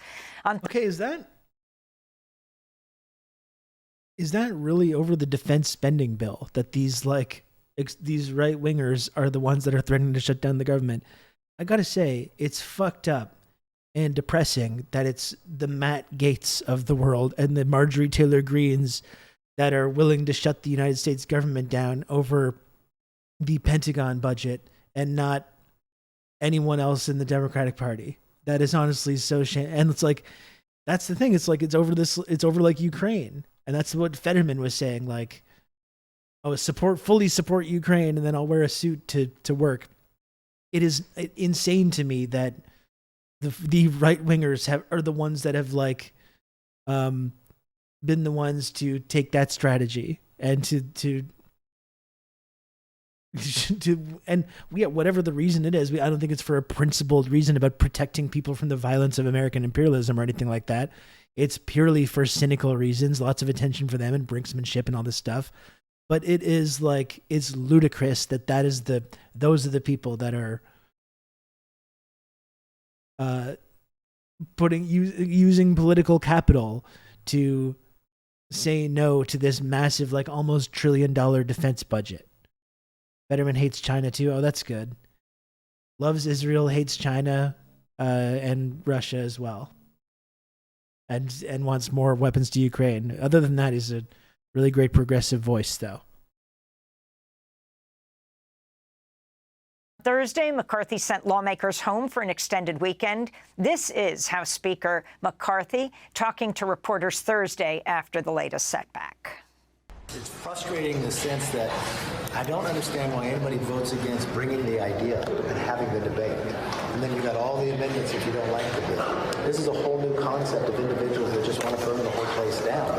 I like that these right-wing and transients are completely making McCarthy look like a in fool. Washington, That's D.C. fun. by Democratic Congressmember Ro Khanna to talk about the possible shutdown as well Let's as see what Ro Khanna UAW says about strike and this. other He's issues. tried Congressmember, to welcome have some back to kind of Democracy criticism Now! about the So Ukraine stuff. what does this shutdown mean if it were to happen? And talk about whether you think House Speaker McCarthy is going to lose his position as Speaker. Amy, it's chaos here. The sad thing is it has a real impact on Americans. If you need a Social Security check or you need something from the government, now it's a 35-minute wait time. It could be hours wait time to get anyone if the government shuts down. Our military would not get paid if we cannot pass a defense appropriation bill. Millions of workers in the federal government wouldn't get paid. Now, they may get back pay, but if someone is living on $50,000, $60,000, how are they going to pay rent? How are they going to pay mortgage? So it is highly irresponsible. Just this morning, we finally have one Republican, Mike Lawler, saying that he may side with Democrats, sign a discharge petition to get the government funded. If we can get 5 or 6 reasonable Republicans to do that, we can avert this crisis. But McCarthy has just failed to do the most basic function of the make Speaker it totally of the clear House, that this is keep over the a government almost $1 trillion open defense and budget. What does it mean when the government shuts down? Explain. Rather than just talking about the gets shutdown affected effects, right let's off talk about October why 1st. this argument is happening over a almost $1 trillion defense budget. Military personnel would not be paid. You would not get pay if you're a federal employee. This will impact the level of services that people get at the parks. It'll impact the level of services they get if you need a Social Security check or you need a government assistance for anything. It will impact our immigration services at a time where the Republicans are screaming, saying that we are not processing immigration cases fast enough. This would slow that down. So it would just be a total self-inflicted injury that would make life much harder for ordinary Americans, particularly for people who serve in our military or in the federal government in any way. You talk about the military. You also have what's going on in the Senate right now with the Alabama former football coach, now Senator Tuberville, stopping the confirmation of top military officials. Explain how that works in coupling with the surprise so that bizarre. House Republican members are no longer supporting funding the military. Well, look, to the extent that there's some House Republicans who are against the bloated Pentagon budget of $1 trillion, I welcome that. I mean, I interviewed or questioned Lockheed Martin CEO about 40% profits on the Patriot system, and we definitely need accountability and strategic cuts in the defense contractor profits. The problem is you can't just stop funding our military and stop paying the troops, and that's what the extreme Republicans are for. And I think you can't can do what Senator If you want- Tuberville is how doing, else are you which gonna is get that hold budget up cut? the appointment of senior How else are you gonna get the military, budget cut, if leaders that's what you and wanna do? officials. That is hurting the morale of I the think you military. can do And that. if there were ever a conflict, it hurts our readiness. It's highly irresponsible. And to my knowledge, We're no not gonna be senator ready for has World ever War done III. that before, holding up senior military appointments. It shows the need for systematic reform of the United States Senate. Congressmember Khanna, let's talk about the historic United Auto Workers Moving strike, off which this just subject. marked a week Use the since computer to well, mark up close to the size of the 13,000 account. auto workers walked We off the support job. the military and demand the government to continue so the fatherland remains strong. Democrats. Thank you, Dimitri. Yeah, seriously, that's a weird kind of bit of doublespeak there. Of course, I support this argument about the bloated $1 trillion defense budget, but, big but, we can't actually do anything about that. We must pass the budget and then maybe have this discussion later. We can't just not fund the military. We can't just shut down the government over it. It's like, why not though? Why not? Why can't you do that? I think you can do it. I think that's probably, if you're going to talk about cutting that $1 billion budget, that's probably the way you want to go about doing it, actually. I mean, we're seeing how withholding labor can extract big concessions from the ownership class. If you want to cut that defense budget, it kind of seems like that's how you should do it. Like, maybe you should be working with these Republicans that are talking about this if that's what you claim to care about.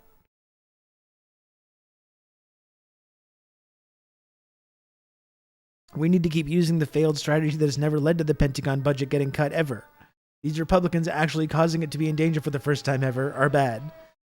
And that's it, James. And we don't have to give credit to Matt Gaetz or Marjorie Taylor Greene or whoever these lunatics are that are doing this. I don't think they have principled foreign policy views or are interested in, like, reining in the violence of the American empire. But, like, regardless, whether they're doing it for cynical reasons or not, they're the ones that are actually meaningfully threatening this thing and, like, actually showing that there's consequences for trying to force through these, like, massively bloated defense budgets, which Democrats are not doing.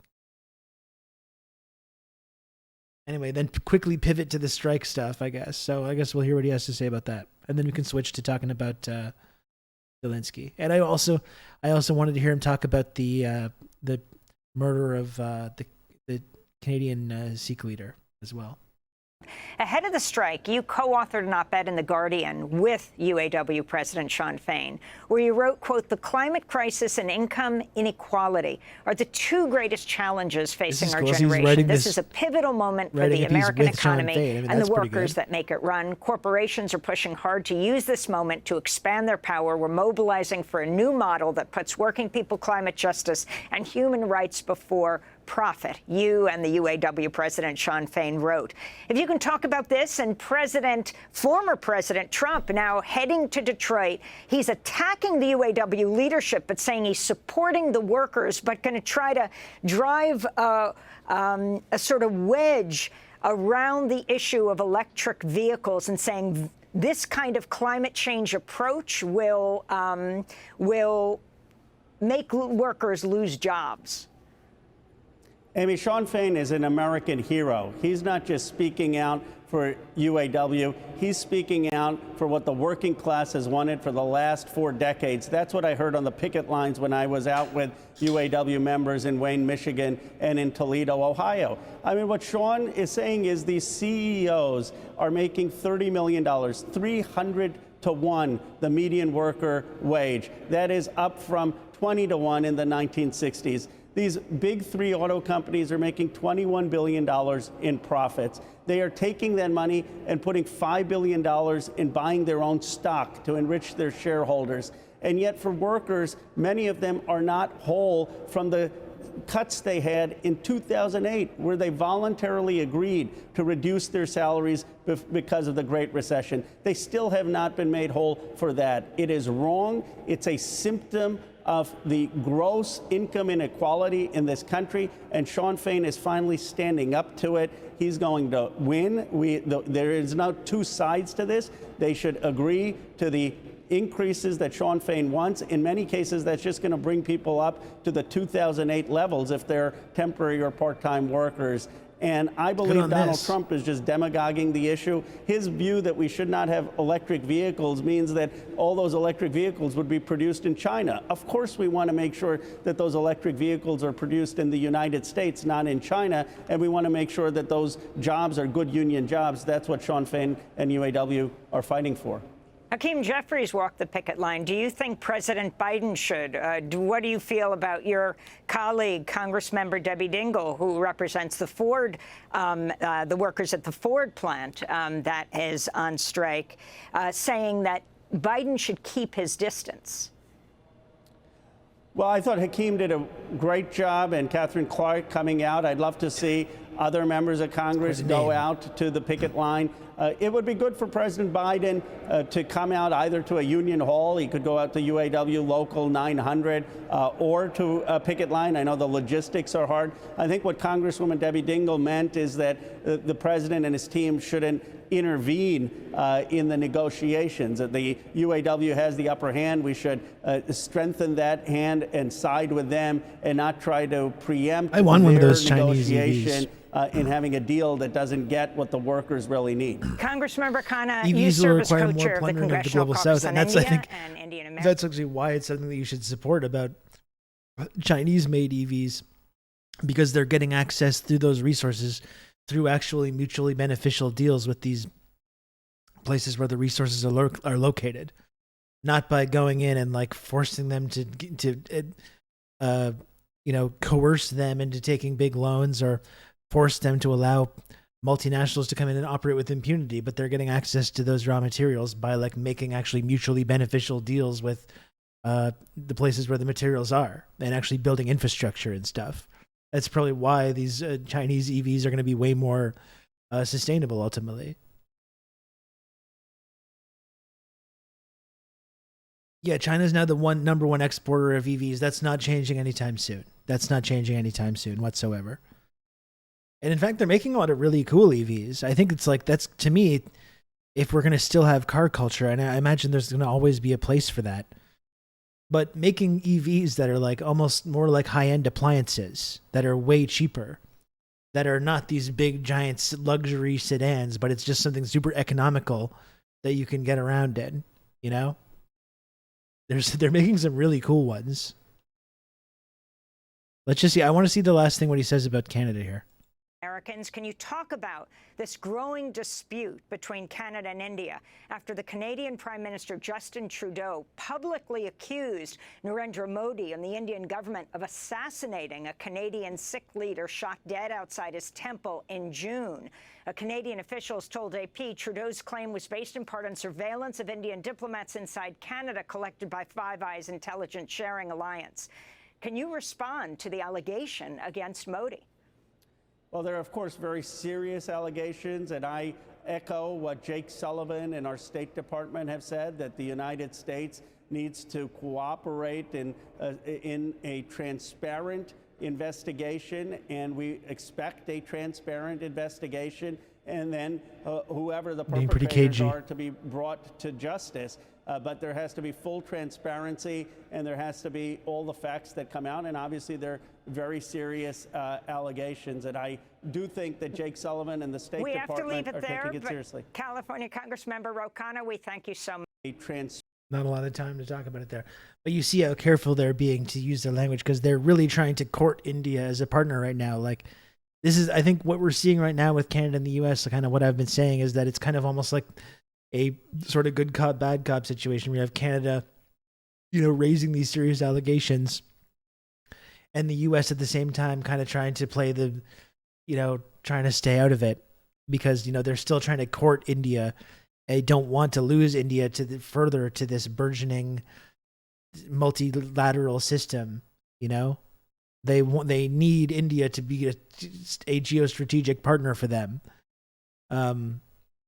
So you see Canada kind of making these accusations while they're trying to kind of stay out of it.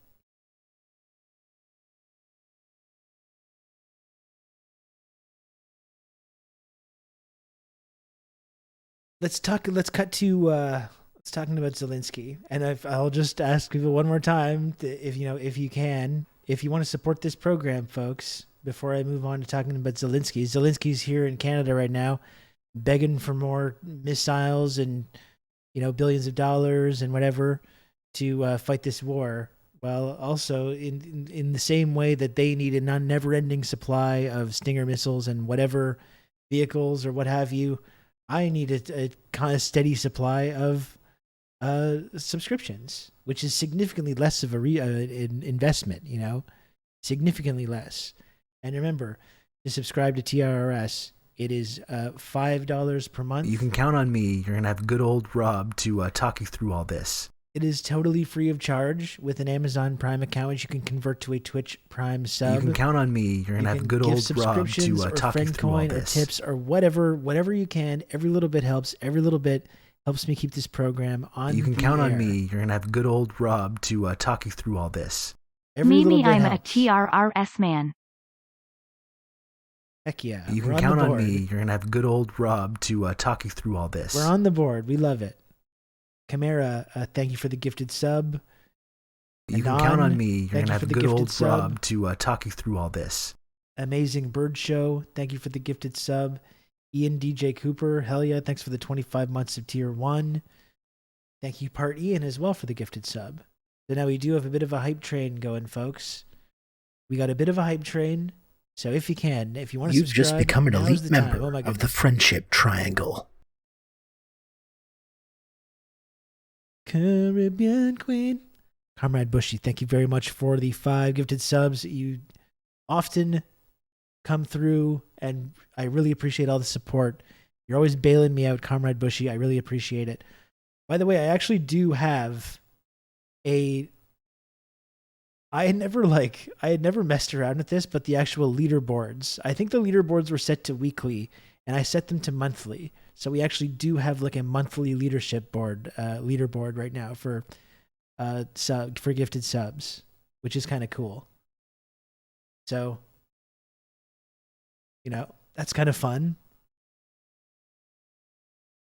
I was getting worried with the 0 subs that Rob was going to not threaten to not explode our house. Not threaten to not explode our house. I would never, ever dream of doing such a thing, Dimitri. Never. Never. We are on level 3 of this hype train now, though, folks. So if anyone else wants to subscribe to TRRS, now's the time to do it. Now is the time to do it.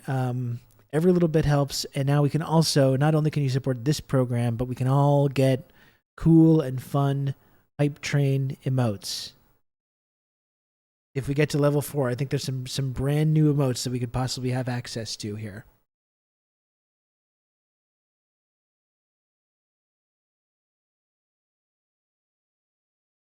Or else if people don't subscribe, I'm going to go on strike. I'm going to go on strike. I'm going to stand up and walk out. No, I won't. But it would be good to eventually do that. If I could I would love to eventually be part of some kind of union. If I had the ability to collectively bargain and withhold my labor to the Amazon Corporation, nothing would make me happier. I would be happy to do it. Maybe one day I can be part of the Amazon Union.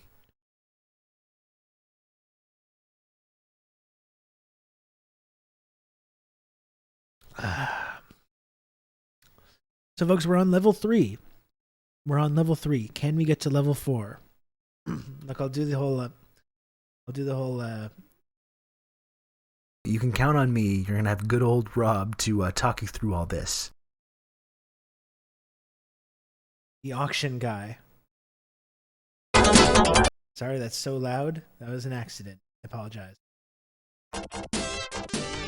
Okay, thank you. Low Observable Goat for the gifted sub. Very kind of you. Thank you for that. We are now 32% of the way to level 3 of this hype train. Friends, if you want to contribute to this hype train, if you want to support TRRS, now's the time to do it. You can join this community. You can join the Friendship Triangle community with a small, measly donation of $5, which is, again, completely free of charge. If you have an Amazon Prime account, you can very easily convert that to a Twitch Prime sub. And every little bit contributes to my ability to continue doing this show, which I love, for this community, which I love, every single day. The only way that happens is through the boundless, endless generosity of the community members. So please, folks, if you can, you now have 90 more seconds to subscribe to TRRS. Can we get to level 4 of this hype train? A few more gifted subs would do it. Not only would you support the work that I do here on Twitch, not only would you ensure the TRRS continues to stay on the air, but you can also have access to some brand new hype train emotes, which you can also use. And if you subscribe to this program, you also get some of the very best emotes on the entire platform of Twitch. The very best tiny little images that you can possibly imagine are at your fingertips, and all it takes is a small donation, a small subscription. You can gift subs to fellow community members. Every little bit, every little donation, every little bit of support means the world to me, and it ensures that this program can stay on the air even longer.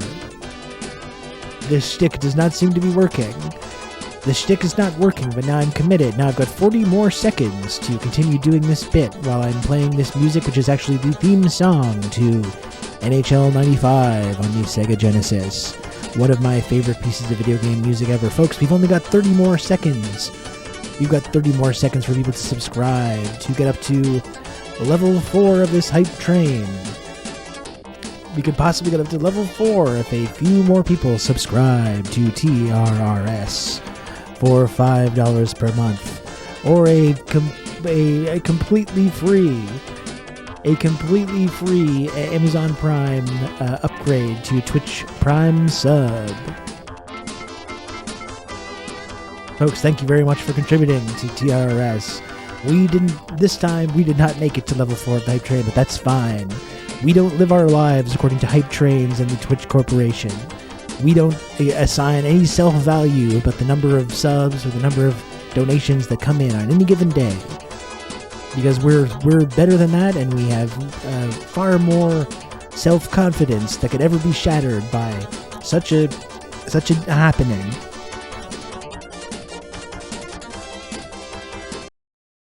My Pitchman segment is just not really delivering the goods today. But thank you everyone who supports this program. Thank you very much everybody who supports this program. You can count on me. I really do have appreciate good old it. Thank Rob you. to talk you through all this.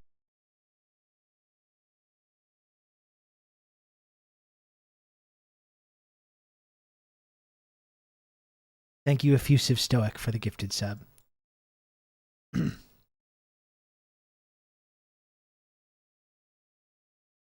Hello, Orb Lady. I was just in my Pitchman voice.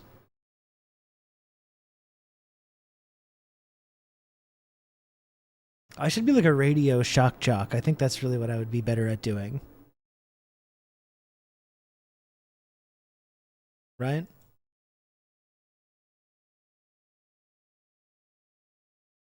At least that shtick worked on one person.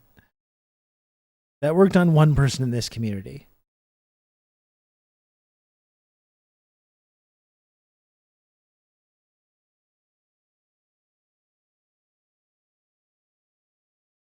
That's something I can hold on to.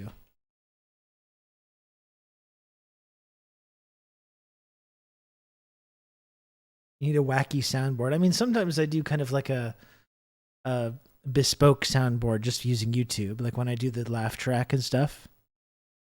My past in Morning Zoo Radio forever on. So you were in Morning Zoo Radio up the Reds? That's cool.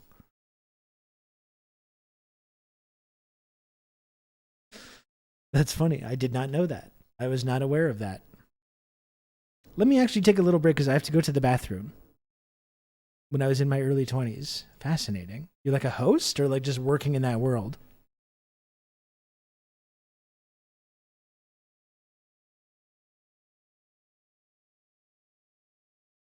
Wow.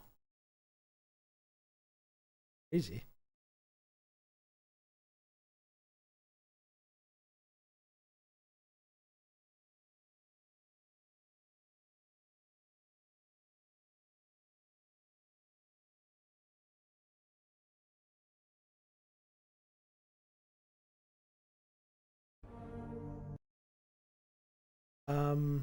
Okay, one sec.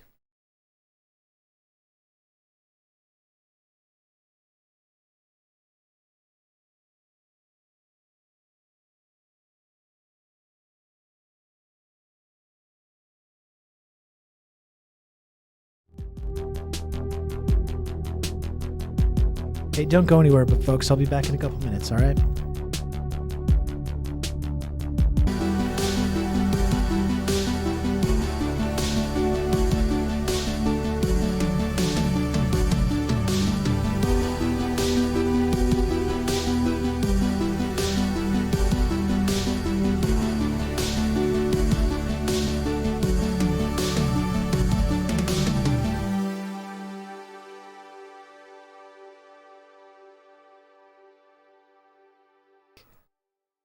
Yeah, the NYPD robot with Eric Adams doing the heart hand with a robot that does not have arms or hands. Like, what is this robot? People have like it looks like fucking Baymax. They're trying to make it like cool and like approachable. I hope people beat this thing to death with hammers. I think it's every citizen's duty is just to smash that thing with a hammer or a bat or whatever you can get your hands on. It's cop shaped. That's true. Yeah. I know now why you do hot hands, but it's something I can never do. That's right. It's a felony to harm it. I don't doubt it. I think that's something we talked about on this show when we were talking about the use of these police bots. I imagine it's going to be, they're going to extend the bots the same protections that they give to actual cops. If you hit one of these things, it's like, you assaulted an officer. They're going to do the big state funerals and everything with the big processions. They're going to do the big processions with all the cars stopping traffic so they can pay tribute to the fallen robot brother. I'm sure of it.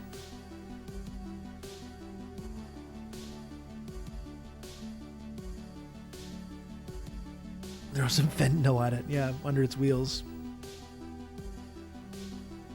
They already do it with cop dogs, even when the cop dogs get shot by their own fucking partners. Yeah, no, I don't doubt that at all.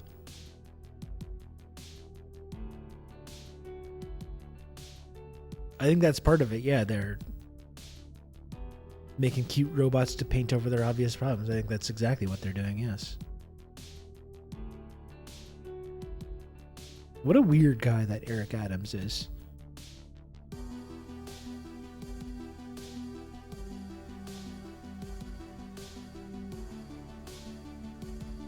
A strange guy. Strange man.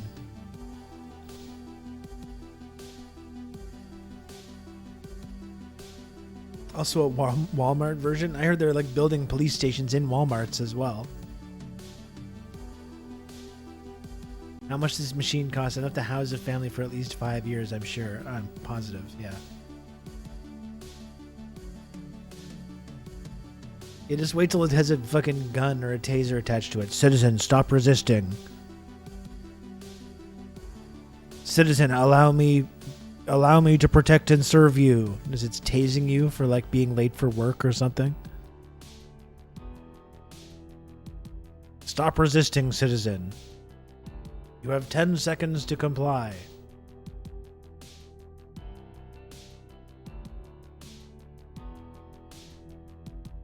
We're living in Verhoeven world.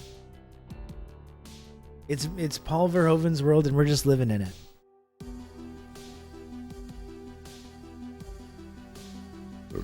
Excuse me. It's just some babushka trying to go to the deli, yeah.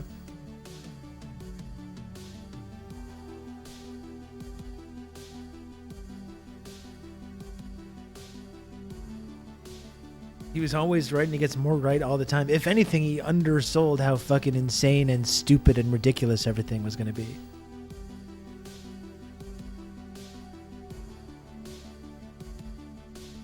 I walked up to a robot like this in a supermarket recently. Shit was real scary. I'm not looking forward to start seeing these more. The little dogs. I kind of wouldn't mind having a little robot pet though. If they made one of those little like robots that was maybe like pet size that could just hang out at your house, I wouldn't mind that. I would have a robot pet. People are like, well, it's gonna spy on you, but all our shit is spying on us though. Maybe we can get one made in China. What about that?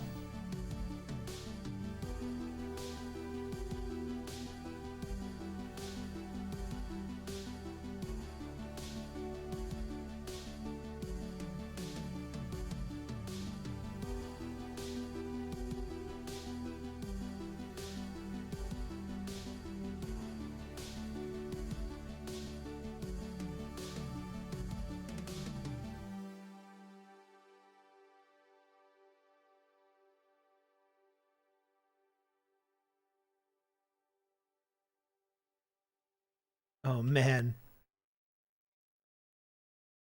Oh man. Look at this.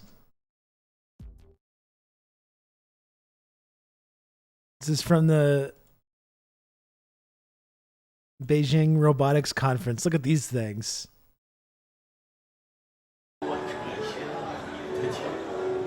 Oh no.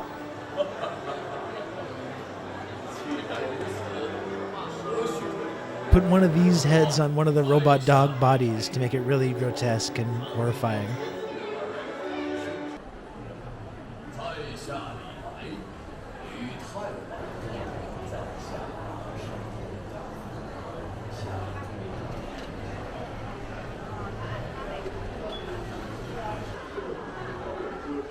The streamer replacements, yeah. 其实现在很多年轻人也很孤独，然后大家这个在这个进入到社会中之后，可能很多人也没有太多的朋友，然后也没有家人的陪伴，也缺少伴侣。那么将来这种情感陪伴，甚至是伴侣机器人，也是一个市场需求。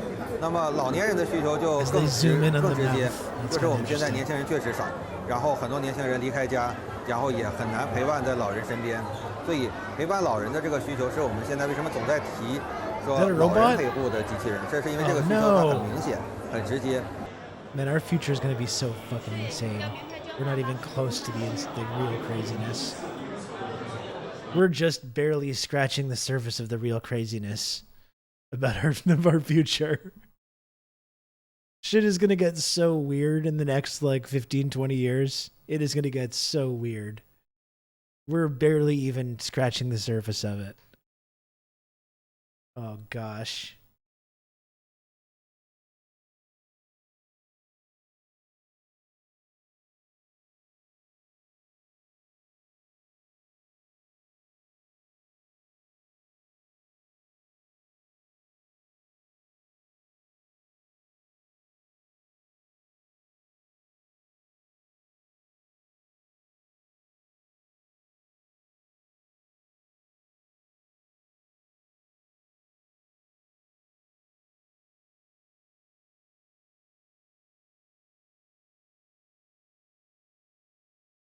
That is disturbing.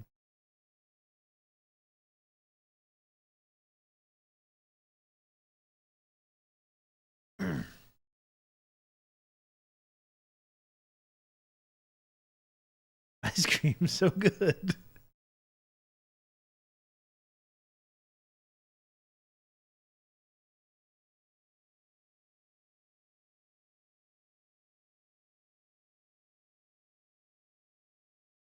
Very disturbing. Okay, let's get to this Zelensky Ukraine stuff. I got about another 2 hours here.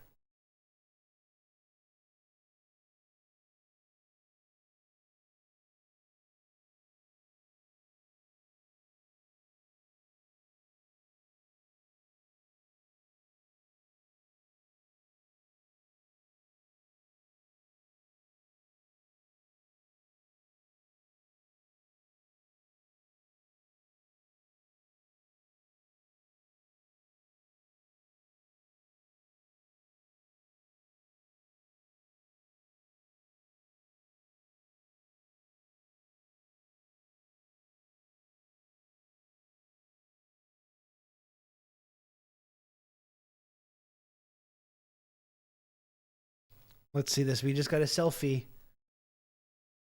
There's a selfie alert here.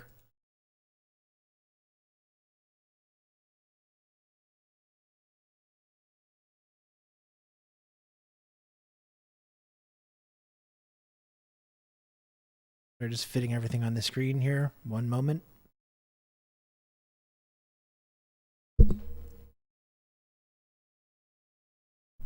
How much did Zelensky get from Canada? I don't know, a lot. A lot.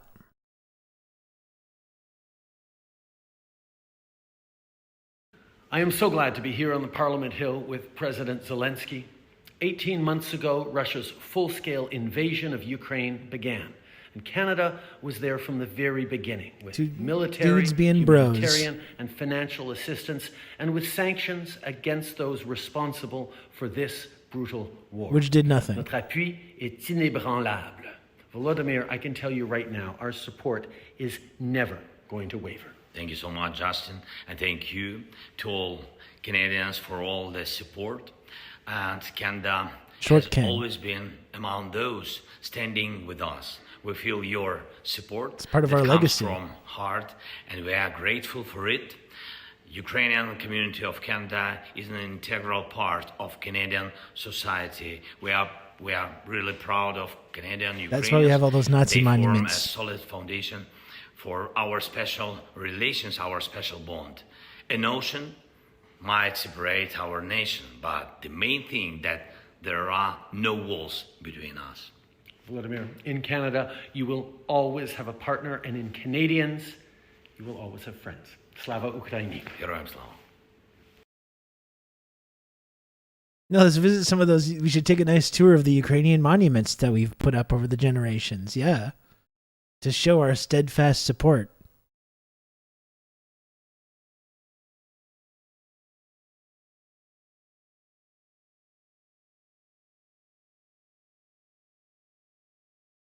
We hardly have a military. What could we possibly have to give him? I don't know. We're giving him some. We're giving him some stuff.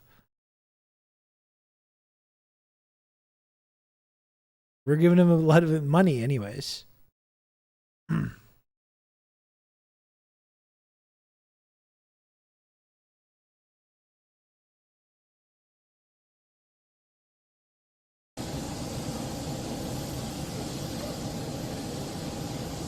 It's about time Canada gets some time in the sun here. We've supported this war enough, so fervently. Now we finally get some face time.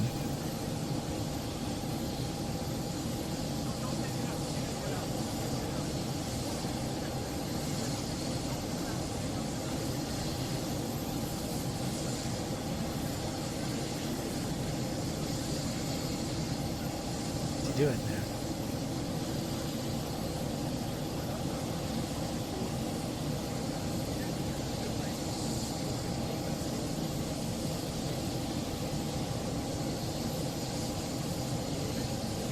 The throngs of supporters meeting them at the airport, like the Beatles. The big hug and the back rub as well. That's nice.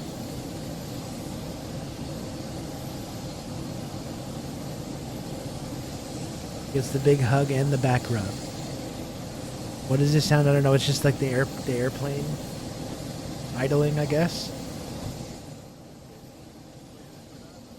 Turn it down. And there's Christy, of course, she's right there. Mulled 3 kisses. 2 is not enough. You gotta give the 3 kisses.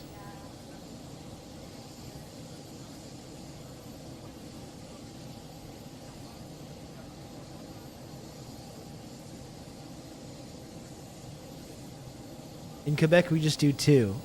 I never know when to do the 2 kisses thing either. It's very strange.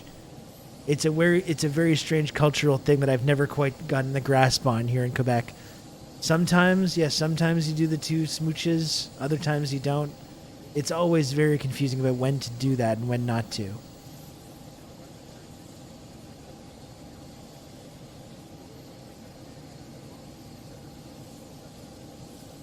Thank you for letting us plunder your country. Well, the thing is, that's not even it, because with Chrystia Freeland, she's a true believer. Like, this is her whole life's work, is to help create this and nourish this anti-Soviet Ukrainian nationalist identity. That's her whole family, her whole Nazi family's life work, is to do this. So she's not in it for the plunder. She's a full, true believer in this Ukrainian nationalist project. Here's something to keep our eye on as well. Another Indian Canadian just turned up dead in Winnipeg, Canada, in similar circumstances. Probably something to keep our eyes on. This was just breaking today. There's been another murder that seems kind of suspicious. I was talking about Trudeau, but yeah, that's so dark. Yeah, no, it really is. Yeah, just like another story to keep your eye on. Turned up dead in Canada just hours after being named on an Indian most wanted list. Yesterday, India's national investigation. This is another one of these like Khalistan guys. 43 people it calls gangsters and Khalistani terrorists, noting that some of them live in Canada. Less than 24 hours later, Sukhdev Singh Gill, number 33 on the list, was shot dead in Winnipeg. CTV's Manitoba Bureau Chief Jill Makashon with the investigation. In this quiet Winnipeg neighborhood, what appears to be a targeted murder.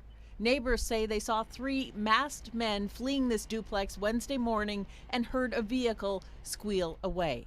Sources tell CTV News inside the house, Sukhbir Singh Gill was found shot to death. The 39-year-old man identified as a gangster turned Khalistani terrorist by Indian security officials. Indian media call him an extremist who's been living in killed in gang wars. That's all the like Indian press is saying about it. Inter-gang rivalry. And you got to wonder too, it's like when we accuse the Indian government of being involved, but you know, I guess there is a question like, is this like are these officially sanctioned hits coming from the Indian government, or are they just like putting out names and then you've got Hindu nationalists around the world and diasporas around the world that are just going to do the work without necessarily being connected to it, like almost like a stochastic terrorism kind of thing. But yeah, it's interesting. I mean, considering all this right in the middle of this big diplomatic spat, now you have another murder, very public. And if it's connected to if it's connected to the Indian government in the same way, pretty brazen to go through with that, like while all that's in the middle of going on. Anyways, though, it's like we'll talk about we can talk about more of that stuff. Oh, this is interesting too. CBS references the lukewarm reception. I think this is a really interesting thing about this whole Zelensky visit to the U.S.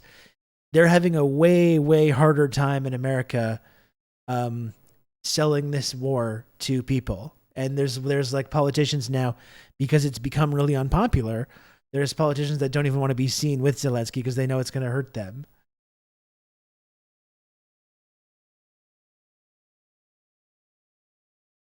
So he comes to Canada where he knows he's still going to get this big ovation in Parliament because we're just happy to be involved for once in one of these kind of big geopolitical conflicts.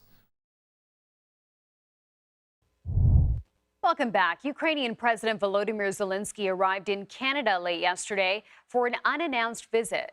He's expected to address the Canadian Parliament later today. The trip comes after President Zelensky wrapped up a busy day of meetings with President Biden and lawmakers from both sides of the aisle in Washington. Zelensky said his visit had yielded significant results after Jamie, President thanks for Biden the announced a sub new 27 minutes ago, $325 million military aid package for Kyiv. Speaking at the National Archives Museum, Zelensky thanked the U.S. for its ongoing support and said its investment was working. It's not After working. Ukraine, if we fall, half of Europe it's would not again working. be in danger of being in Moscow's sphere Exactly, we're the pick-me of NATO. We're just happy to be noticed. The same thing with the Chinese spy balloon. We're just happy to be involved. We're happy someone's talking about us. Is working 100%, every cent. It's not working. It's literally just dumping money into a big James pit. Waterhouse from our partners at the It's just BBC dumping. If it's has working more for from Ukraine. BlackRock and the companies that are stripping Ukraine for parts right now, it's working for them. Ally, which has provided its And now own it's working for the military arms support. There is a manufacturers. sizable Ukrainian It's working for the community in arms country dealers in Ukraine. as well. But I think we are seeing Ukraine's leader. It's not actually engage in working quite a towards difficult stopping the war. period of diplomacy. He has just left the US, where he was too warmly greeted by his counterpart Joe Biden. But there have been discreet meetings behind closed doors around, notably with Republican politicians, where there is growing skepticism over what they see as a continued blank check for Ukraine, and their questions over what a Ukrainian victory might look like. So while the reception is warm, there is a lot that President Zelensky is needing to fight for. Just look at the latest military package. It is not the $24 billion My two presidents. offering with missile upgrades that he had hoped for. It is instead far less. It's around $350 million, which includes ammunition, but that is not what he was looking for. And I think more broadly, there is a test here. Ukraine has always said, we will not be rushed in our counter-offensive, not least after they lost a lot of men and equipment back in June when it started. But I think we are starting to see a direct link between progress on the battlefield and increased political skepticism. it's an incredibly difficult period, especially There's after no a what falling progress? out with another ally, Poland, over grain. So President Zelensky will be There's looking no progress. to change the tide a little bit. Chanel. James Waterhouse, thank you.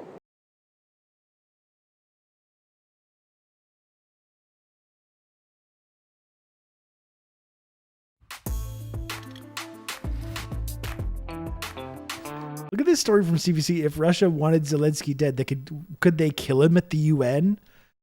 Like, what possible reason? Like, what would that actually accomplish from Russia's perspective? Like, they don't need to do that. They do not need to do that. Look at this shit that CBC is putting on there. So, I've been wondering something from the moment I saw Ukraine's president, Volodymyr Zelensky, making this dramatic speech. Please, hear me. War crimes must be punished. Deported people must come back home. And the occupier must return to their own land. That's at this year's UN General Assembly in New York. And I wondered, how safe is that? I mean, this is admittedly a very grim thought, but a very real security concern. Sounds like a conspiracy theory. What's stopping someone from just, like, poisoning his tea or lacing a door handle he touches? This is just completely making shit up. Poisoning his tea or lacing a door handle. Dark, I know. Once you open up that particular Pandora's box, I don't think it ever closes. And honestly, I think that's the end of international diplomacy. And yes, I know there is security, of course, but this is also a man that we are led to believe Russia wants dead. If that was the case, that could have happened a long time ago. The day after the Russian invasion began, Zelensky reportedly told European leaders on a call, "This might be the last time you see." Yeah, it's his own friends that want him dead. If he says anything other than what he's saying, and I think that's one thing that's become like clear to me as well. It should be clear to everyone by now that like this is Zelensky's job, is to perpetuate this and to be the pitchman for this never-ending flow of arms and weapons. And we ask ourselves, like, why doesn't he want to negotiate? Why doesn't he want to have a peace process? It's literally not an option. Like, even though that's not what he was elected to do, he was elected to talk and use diplomacy and end the conflict. That's his job now, though, is yet to be the war brand ambassador. That's exactly right. And they literally hired an actor to fulfill that role. That's the question. This is just insipid. Like, imagine if, like, this is what passes for news and analysis on this, rather than asking critical questions about who these arms are going to, or who is actually benefiting from this. What if Putin put poison on the doorknob at the UN? That's what the CBC is focusing on.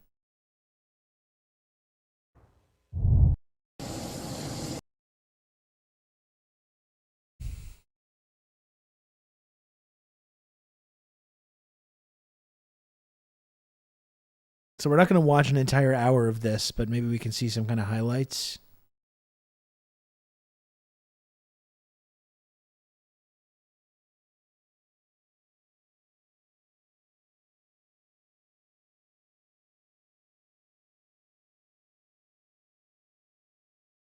There don't seem to be highlights yet. Maybe we can just like look at it for a couple minutes, skip ahead.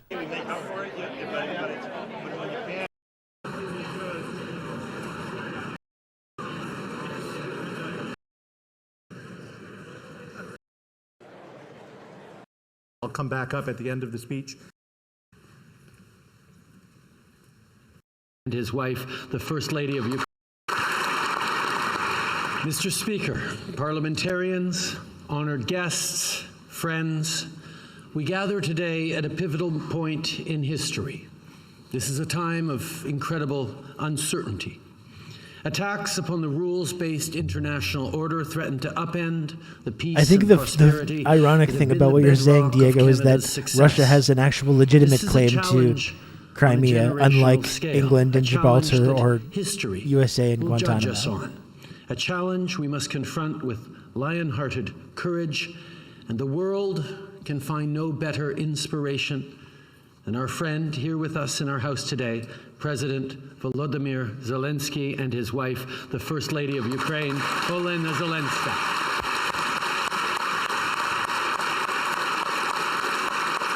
It's like, here's where I get the reception that I've been waiting for.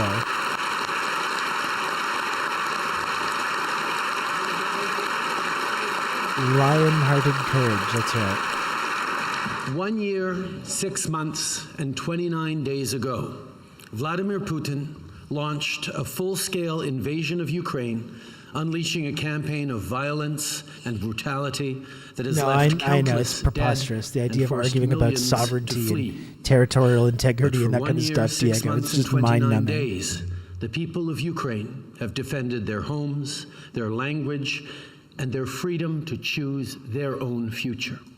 They have fought back with a courage that has inspired the world, and they have been led by President Zelensky, a great champion of democracy. Monsieur le Président Zelensky. President Zelensky, in March of last year, you addressed our parliament virtually. In June of this year, I addressed your parliament in Kyiv, the Verkhovna Rada, where I was touched to see so many Canadian flags in the chamber.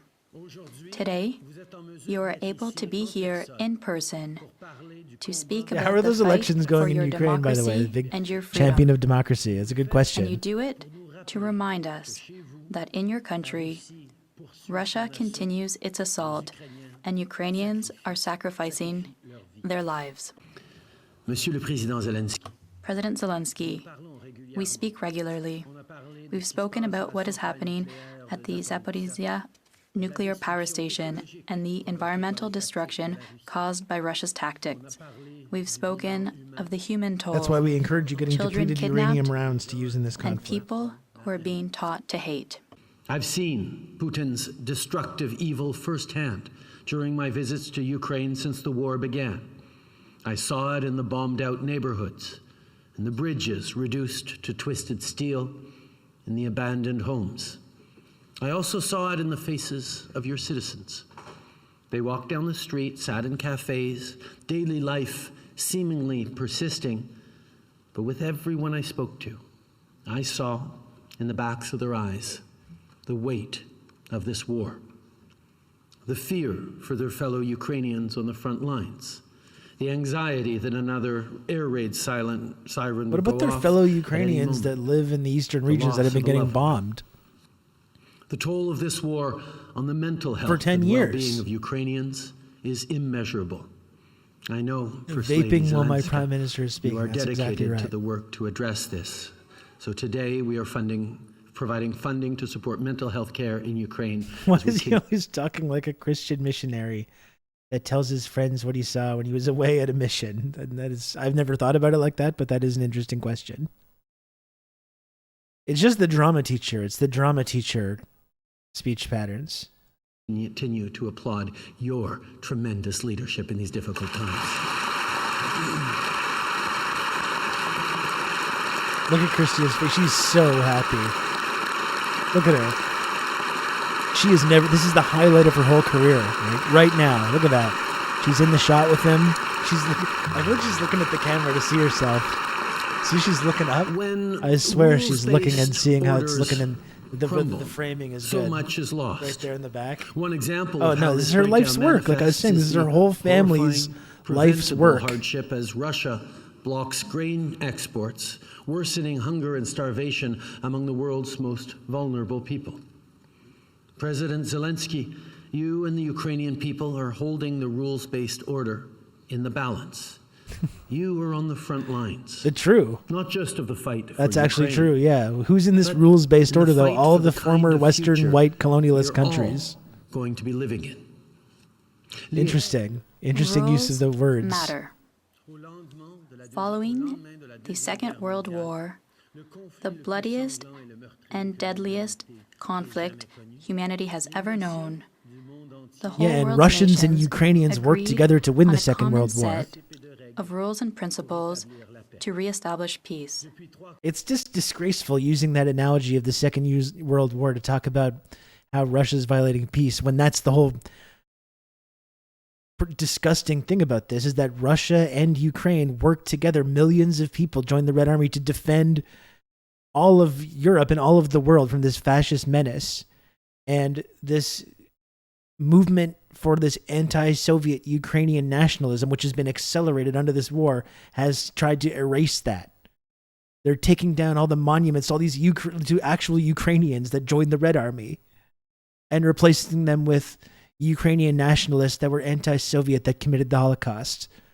You're spitting and pissing on the legacy of the Ukrainians that bravely and correctly fought in World War II to save all of us, save all of our asses from the fascist threat, who Canadians, of course, supported until it was, politically unpopular to do so.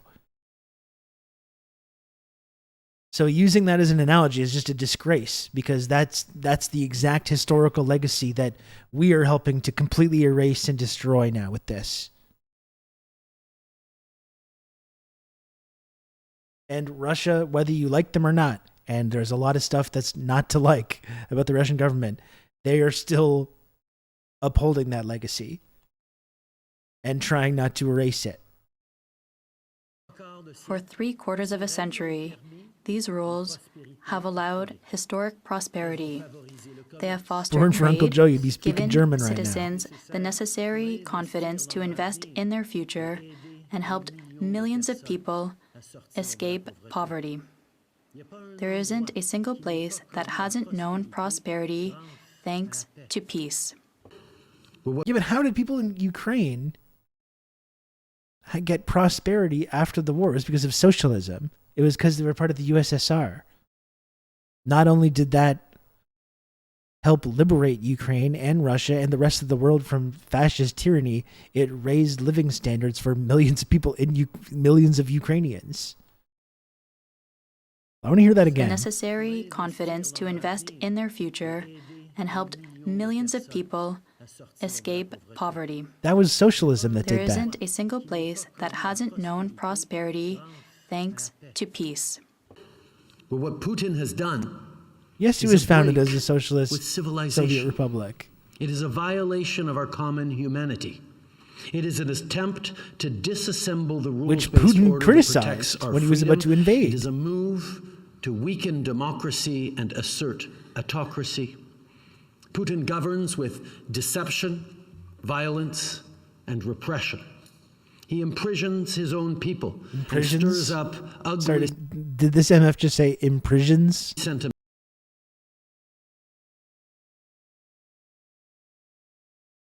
One more time.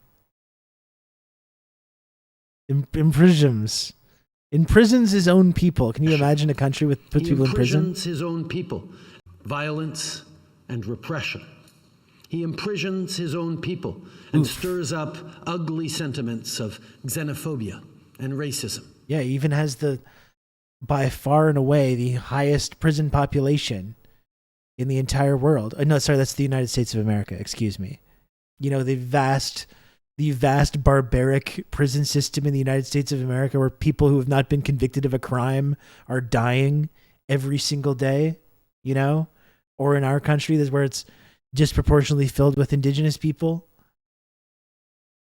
He imprisons his own people. That's something that only happens in Russia, of course. But his imperial delusions in Ukraine have been met with a fierce defense. A defense that is winning, not though. just strong because of the support from friends around the world. They're winning. But because those who fight for their freedom will always fight with their whole hearts. But they're not winning, though. That's the problem. That's why it should stop and not continue. Russia has prison camps. We just use prison. It's interesting how that works, And this is a good point, too. U.S. has a higher percentage of prisoners every year than the gulags had at their peak. This is the amazing thing, how violence that happened in the USSR or the gulag system is just held up as a way that we must forever shun this entire ideology, and we can never say one good thing about it, and we can never support it. We can never do anything, as if that just completely discredits it as the entire socialist project. The fact that violence happened, the fact that there was repression when they were trying to create this society, the fact that people were in prison or in gulags, whereas the violence, the constant brutal violence that our whole system of government and economy is founded on, is just hand waved away as just being this. Well, this is just it's against bad people, so it's okay. it's really amazing to me the way that like kind of this sort of double think that people have to go through to talk about the USSR and Stalinism. Ooh, oh no, they talk about Stalinism. You can never say anything good about that because people died. It was violent. And then like they just are either not aware of, or they don't see, or they totally ignore the constant daily violence that our entire system is just founded on. It's been going on for decades. It's really amazing to me how people are able to kind of like hold these two ideas in their mind at the same time. You could never say anything good about the Stalin or the USSR because it was violent. But of course, our system is the most free and democratic system and non-authoritarian, despite the constant violence that allows this machine to keep functioning every single day. It's really weird, I think. It's weird that people are able to hold these two ideas in their minds. You have to constantly internalize complete contradictions. Seriously, it's really incredible. This constant process of like lying to yourself.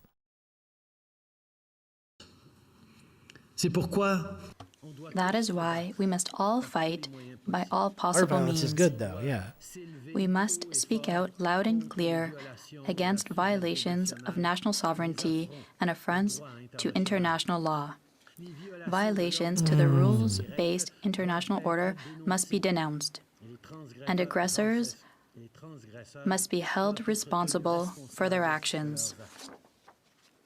That has always been our government's position. It's crazy how brazen that is it is, why, the whole without privatization exception, of all we oppose the shock therapy, economic shock states, therapy that's coming. And we stand by those who defend international law, universal human rights, and the ability of all peoples to decide on their own future.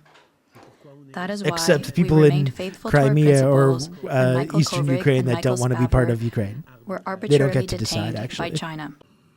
There are countries that are bending or breaking the rules, political forces that are pandering to demagoguery. And we are all experiencing a rise of that's a good point too, Marty. He was paranoid and violent. Some politically motivated. Kind of had reason to be a little bit. Facts and meanwhile, we don't apply that to any other leader. And science. In this era of uncertainty and of resurgent great power competition, rules are what will protect us. And it's not enough for them to just be written down somewhere. We must advocate for them, stand up for them, and live by them. History will judge us on how we defend democratic values. And Ukraine is at the tip of the spear in this great challenge of the 21st century. That's why Canada and Canadians are there for Ukraine and why we stand so unequivocally against Russia. It's why people across Canada have welcomed with open arms over 175,000 Ukrainians, some of whom are here with us today.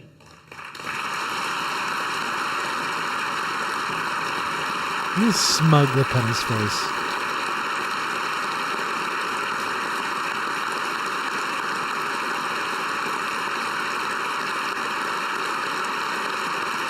Going to be a minor footnote on the wrong side of history, JT. Couldn't agree more.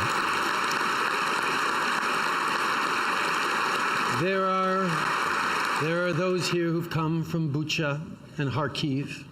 They are part of a group of Ukrainian scientists who found safety in Canada, and their expertise in the clean economy is helping the world unwind its dependence on the fossil fuels weaponized by despots like Putin. We also have leaders from the Ukrainian-Canadian community like Orisia and others. They come from the Canadian prairies where so many Ukrainian immigrants have settled for over a century. And they have led Ukrainian scientists helping us do a green transition, not like Putin. Putin's bombs, everything from collecting clothing donations to helping them find homes. We're also joined by Agnes and Susan, who lost their brother Anthony, a humanitarian volunteer, just 12 days ago. He was killed in a Russian strike while trying to help civilians in Donetsk Oblast, innocent people who are being brutalized by the Kremlin's unprovoked aggression. I'm all nodding. Today, Our gallery is filled with Ukrainians who've come to show their support and gratitude for you, Volodymyr. But I think we all need to take a moment to thank them for their bravery, their generosity, and their solidarity with the values of democracy.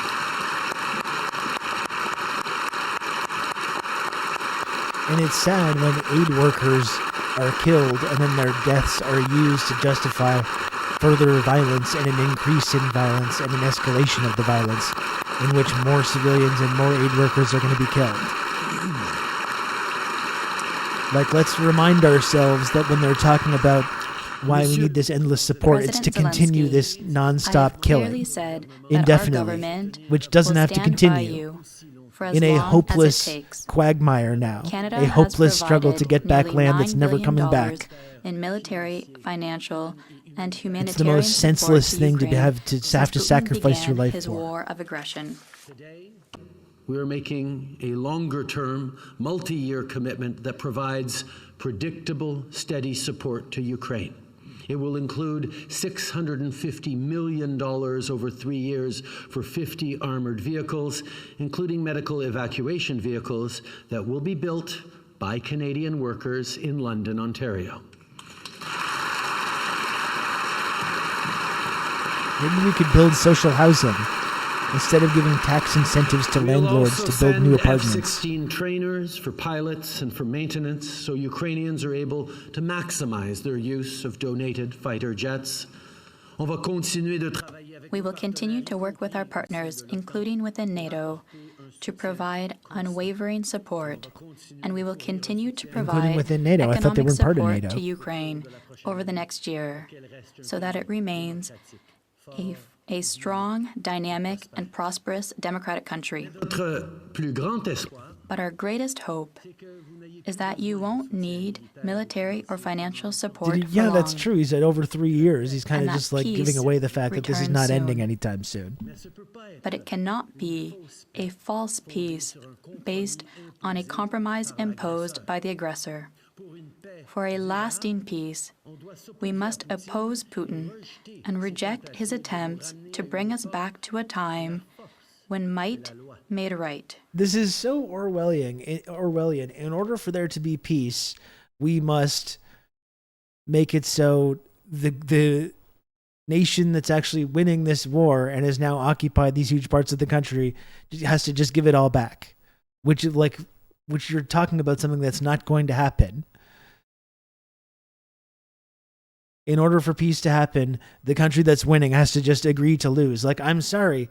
And this is horrifying things have happened in this war, and I wish it had never happened. But this is the whole thing with like Biden and what Trudeau are both saying. It's just like this war can't end. It can't end with the one country kind of annexing land or coming to some kind of agreement to like that's what wars are. You're describing like every single war, the way every single country has ever gained territory. That's how the United States have Texas.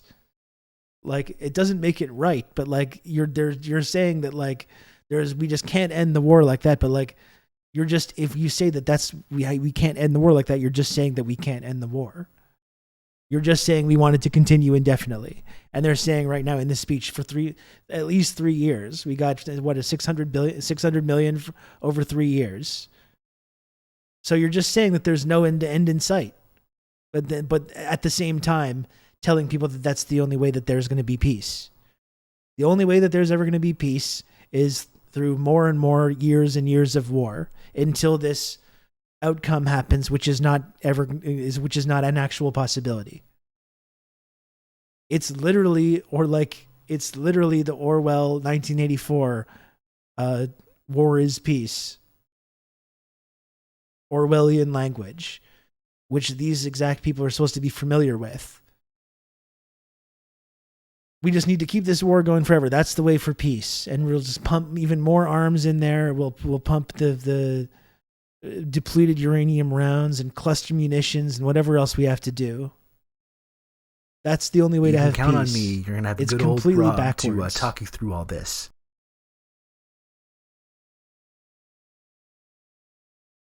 We'll secure peace by facilitating more mass death for the foreseeable future. And as I've said many times, and Diego, thank you very much for the gift. You can count on me. You're going to have good old Rob to talk you through Diego, all this. Thank you.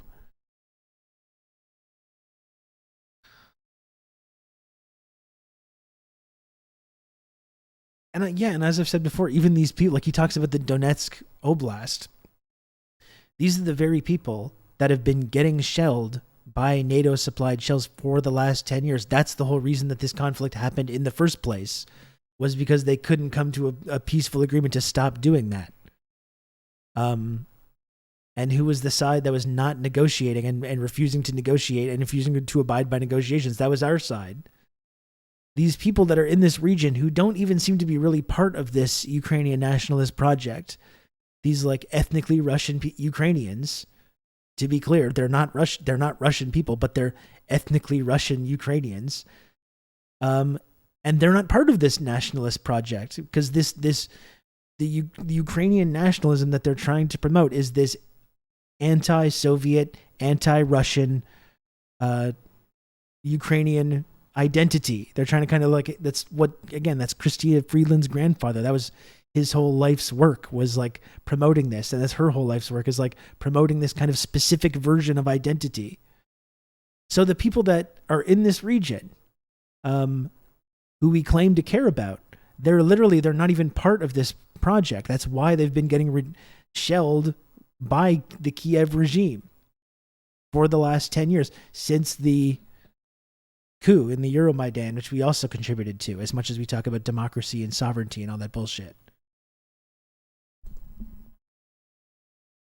That's always been so strange to me. No? You don't even seem to want these people to be part of your country.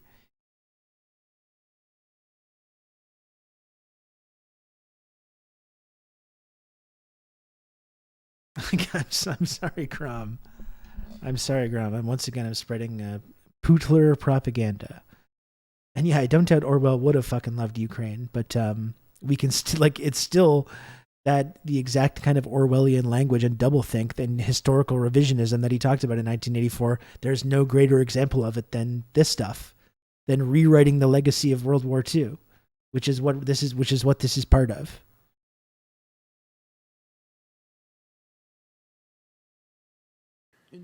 A lasting peace must clearly establish that borders must be respected, regardless of the size of the neighboring army.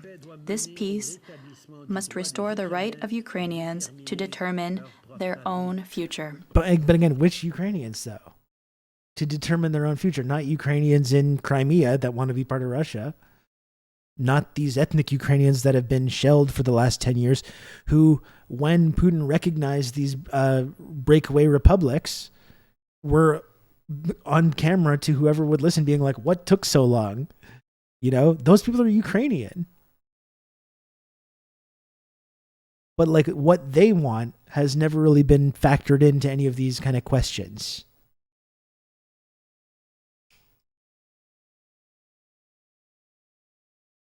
Canada stands with the principles of Ukraine's peace formula. We believe that peace must respect the UN Charter, be based in international law, and preserve Ukraine's territorial integrity. This is the peace we must fight for, and that is what Ukraine has done for 1 year, 6 months, and 29 days. Putin thought he'd make quick work of marching on Kyiv. Putin I don't think he ever had any Zelensky intention of that. Would cave in the face of personal peril. But sir, you look at Chrystia Freeland. Kyiv. Look at her. Putin thought President Zelensky would cave in the face of personal peril. She's but really sir, having a fantastic time today. You have galvanized the world. You have made the bonds between democratic allies and friends stronger than ever. Volodymyr, Olena, to see you here today in this chamber, to see so many proud and courageous Ukrainians here today, after everything you have all endured, is a testament to the commitment of your country and the strength of your fight. Monsieur le Président Zelensky. President Zelensky, you have shown the rest of the world true leadership. even in the most difficult moments. You fight with a sense of hope, and you are dedicated to the security and progress of your people. In times like this, the world needs leaders who understand galvanize the world. Exactly. Is not about all the white countries power, stand with you, but about empowering everyone else not others. so much. True strength is everyone not else around the world can see exactly what's going on here. Force and lies. It's about respecting the humanity and the dignity of everyone. It's about governing from a basis of truth and compassion. In times of crisis, I'm surprised she's not wearing the red and black positive ribbon. values like this can be a lot harder than resorting to fear and resentment, but it is well worth it. When the history books are written, we know what they will say of you. That you were among those who stood up for their principles, no matter how hard. Among those who stood up to bullies. Among those who protected the less fortunate. Among those who unified people in the face of fear. Among those who defended the rules and upheld the law. Among those who put justice, hope, and freedom above all else. We know that democracy is one of the greatest expressions of freedom. It gives us the right to have a voice, to choose our own future. We literally live. I love lecturing about how wonderful democracy is when we literally live in like this resource colony owned by like 6 different families, all the resources. And we love to jerk each other off and lecture everyone about democracy and how wonderful it is. Give me a fucking break.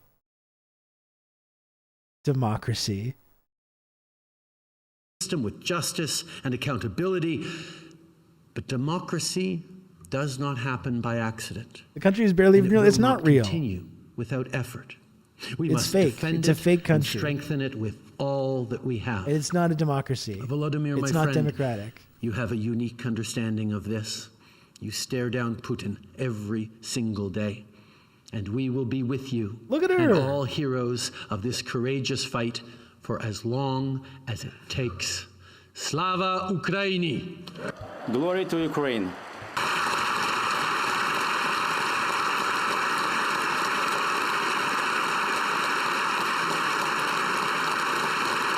Mr. Speaker, it is now my distinct honor to welcome President Volodymyr Zelensky of Ukraine to address this House.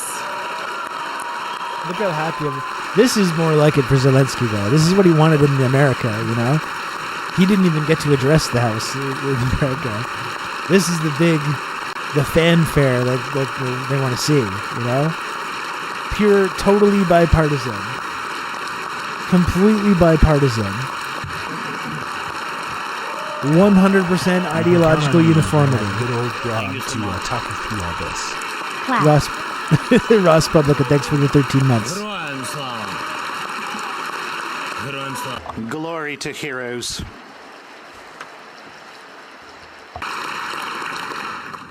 This is going to be a clip to replay over and over again when a Ukrainian Nazi decides to bomb some mosque. Or when Zelensky himself, if he ever goes against the script and gets the bad guy treatment, if he gets the Gaddafi treatment or like the Noriega treatment, you know? Which could very well happen if he doesn't end up getting assassinated by like Azov or someone, if he ever starts, you know, floundering a little bit. If he ends up going down that road, if we see the heel turn, it'll be fascinating to look back on these clips, all the clips over the last 2 years, including of many prominent Twitch streamers who got on board this as well. It'll be very interesting to take a look at who was going to be who was right and who wasn't, who was on the right side of these things. Dear ladies and gentlemen, Canada. He sounds like a Muppet. Before I start, I just want. You don't need to watch this whole thing. To remind. This is like almost 30 minutes. One thing. This thing is very important to understand both Ukraine and Canada. And what we are up to, what we need to do, and to do together. 1983, the city of Edmonton. Its history is closely linked to the destiny of Ukraine and That's Ukrainian right. Canadian community. That here in Edmonton, the first monument to the victims of Holodomor was built in the world. That's part of the double genocide. That's a double genocide, which used to be widely recognized as Holocaust revisionism, promoting this whole idea of like double genocide theory. Thank you. That used to be widely accepted to be Holocaust revisionism. Now it's just the genocide against the accepted Ukrainian by people. everybody. The genocide ordered and perpetrated by Moscow, the first ever Holodomor monument in the world. At that time, Ukraine didn't yet have memorials commemorating the victims of genocide of Ukrainians because Ukraine was under Moscow's control back then. And as we've talked about, Moscow and the USSR raised living standards for millions of Ukrainians and helped turn Ukraine from this backwater land of illiterate serfs and peasants into a vital republic in the USSR, their closest ally, who then eventually they came together and defeated the fascist threat together with, and increased living standards for millions of people in that process. And they'll never forgive us, yeah. And yeah, it's exactly right, because the Ukrainian fascists went to Canada. There was a specific ideological project to bring these people into the country. It is. It's the Argentina for Ukrainian Nazis, or it's the Florida. It's the home of a huge diaspora of Ukrainian gusanos.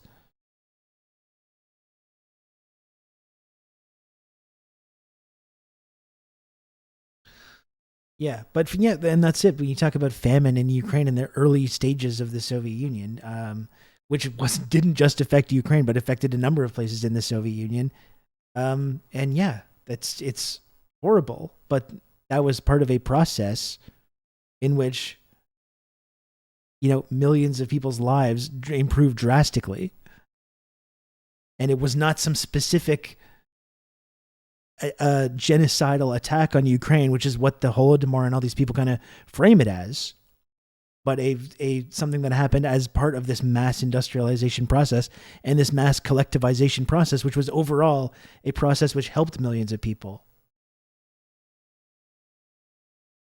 Yeah, Kazakhstan as well was one of the hardest hit by these exact famines.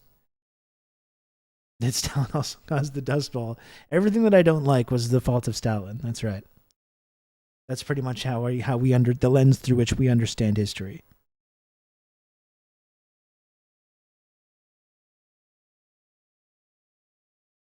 Yeah, and Orblade, you asked a moment ago, this is what I don't get, people don't see through. Why is the leader of a nation under siege doing a PR tour in the US and Canada? Because that's what I've come to understand, is just that's what his whole job is at this point. He's the pitchman for this endless flow of arms. And this endless perpetual war zone. And he's putting a human face on this nonstop flow of arms and manufacturing a sort of consent for this idea that there can never ever be any dialogue or discourse or negotiation or settlement. And the only way to free Ukraine is to have endless conflict in this region, to have this, make sure this war never ends. This is Zelensky tour brought to you by Lockheed Martin. Yeah, he's a pitchman for NATO, for the multinationals that are privatizing all of Ukraine's assets, for the arms manufacturers that are making a killing in this. Like, he's a pitchman for them, basically.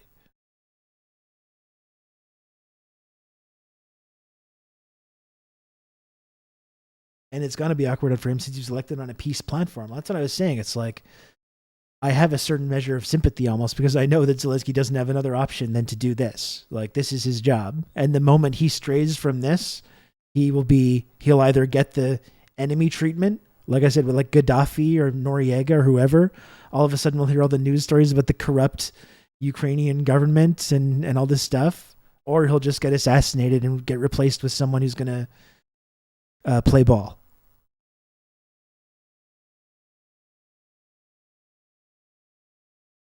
Have you ever seen the Iron Man Tony Stark logo next to the Lockheed Martin? No. But it is interesting that's the Marvel version of the world where like evil weapons manufacturers can just like, no, I'll make myself a personal gigantic weapon. I'll stop being an arms manufacturer and I will just decide when a country needs to have shit blown up. And because I'm morally above reproach, I'll be able to have the power to do that. Anyway, we'll hear more from this speech here. This fall will mark the 40th anniversary in that first and very important commemoration of the victims of Holodomor. A lot has changed since then. Ukraine gained independence. Ukraine is restoring its own historic memory. Dozens of other countries, it's erasing the absolutely glorious their history. Governments have already recognized Holodomor as the genocide of Ukrainians the Ukrainian should be proud of that Soviet legacy. It's a wonderful legacy to be a part of. This year alone, there have been and 11 of replacing such that with a bunch of recognitions. monsters. And I'm sure that the whole world, will recognize the truth about Holodomor.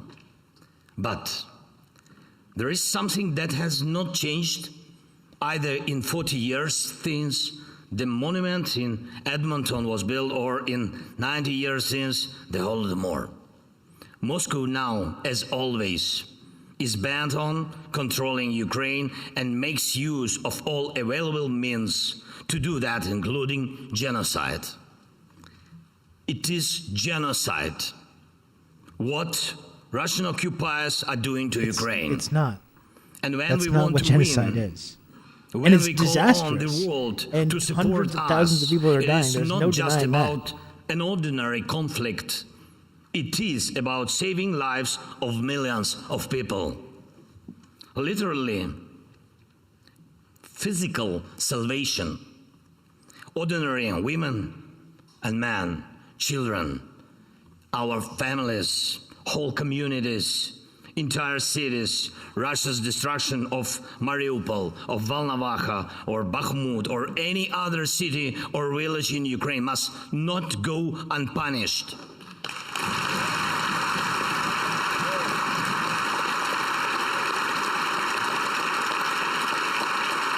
Let's see Christia.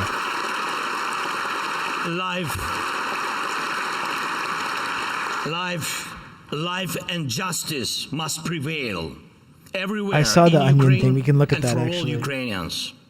This Russian aggression must end with our victory. Yes. But that's okay, but that's not going to happen now.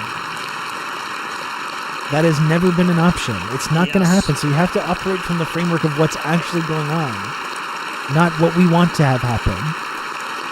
So that, and we need to be honest with each other and bring back genocide about to Ukraine, that reality. And will never ever try to do so. Moscow must lose once and for all, and it that will sounds lose. genocidal.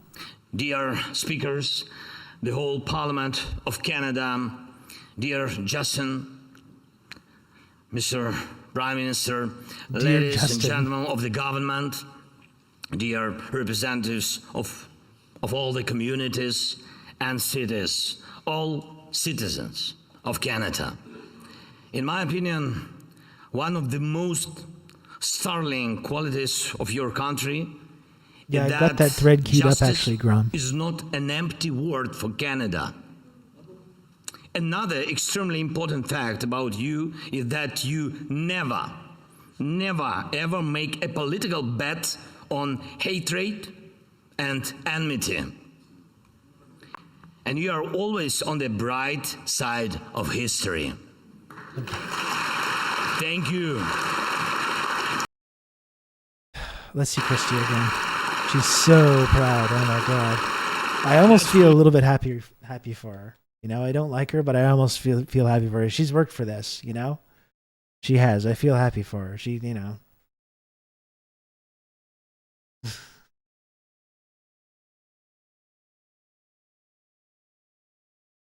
Anyway, I saw this thing from the Onion, And that's the whole thing. It's like people, I saw that guy, Will Stancil, the guy that's like always talking about, how great the economy is and how great Bidenomics are. He was showing this about the Onion being like, a red-brown alliance has taken over the Onion and they're doing like RT propaganda. I think if you're at the point where you're talking about the red-brown RT Onion, you've lost the plot. Like, maybe it's time to recognize the fact that things are not quite as cut and dry as maybe you're making them out to be. When you're sitting there yelling at the Onion and saying the red-brown alliance and Putin supporting RT lovers that now run the Onion, I think maybe that's the time that you want to take a little step back and start re-examining some things.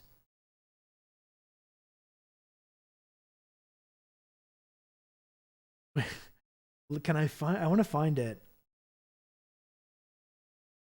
Let me see if I can find it.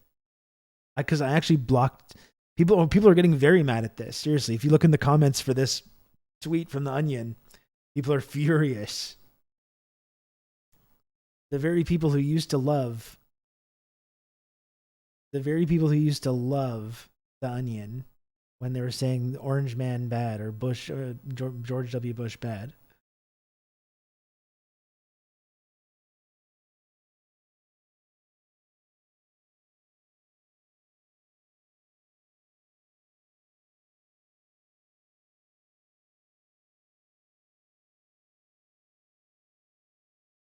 I'm trying to find the tweet.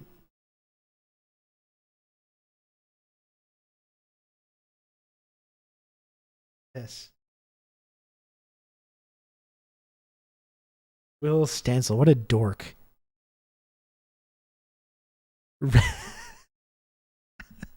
Red-brown idiots seem to have taken over the Onion and are publishing pure RT-style anti-Ukraine propaganda. Because it's just objectively funny, too. That's the hilarious thing. Zelensky grabs whatever office supplies he can get hands on in Capitol. It's the funniest thing to get mad at. Like, this is like a Photoshop thing, and it's so accurate, too.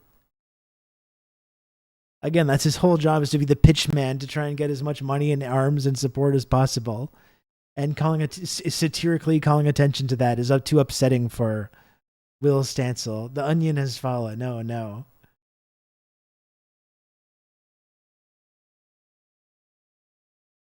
What does red-brown even mean? I mean, it's like the way people usually use it is to talk about this like kind of left and right alliance, basically. Like, I think that's basically what it means.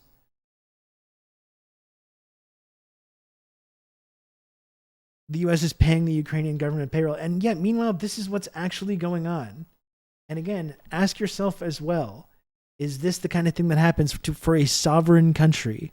When we hear all this bullshit about Ukraine fighting for their precious sovereignty and democracy, here's our very own friend Grams Torino just a couple weeks ago. Ukraine is having a fire sale on their state enterprises and infrastructure. As predicted, the West is ransacking the country, eerily similar to how it was ransacked following the collapse of the USSR, which was an absolute disaster for everybody, including in Ukraine and in Russia.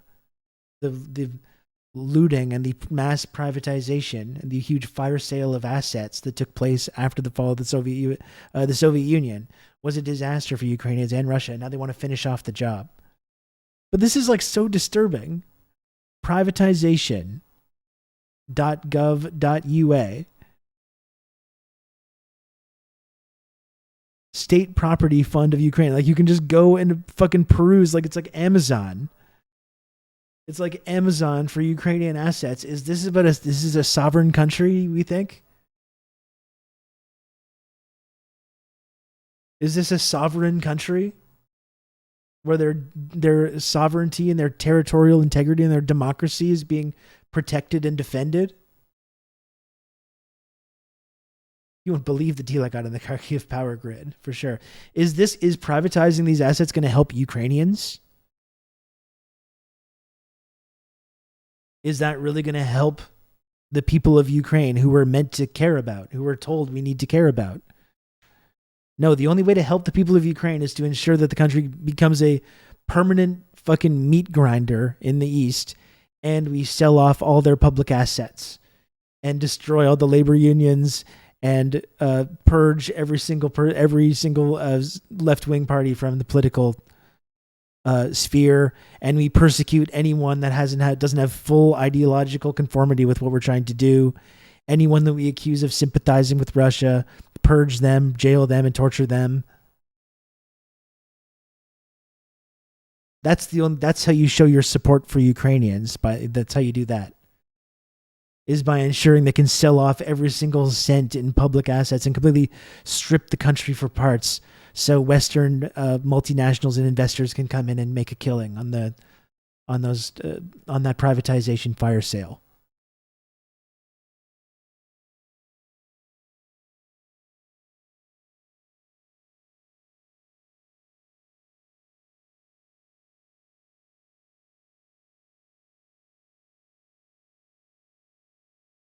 This MF Stancil just tweeted, also to be clear, invading Iraq was certainly not in the U.S.'s geopolitical interests in any way.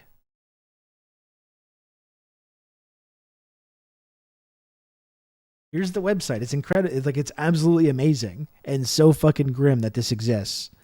Map of objects. Look at that. There's a whole map. Can we open that?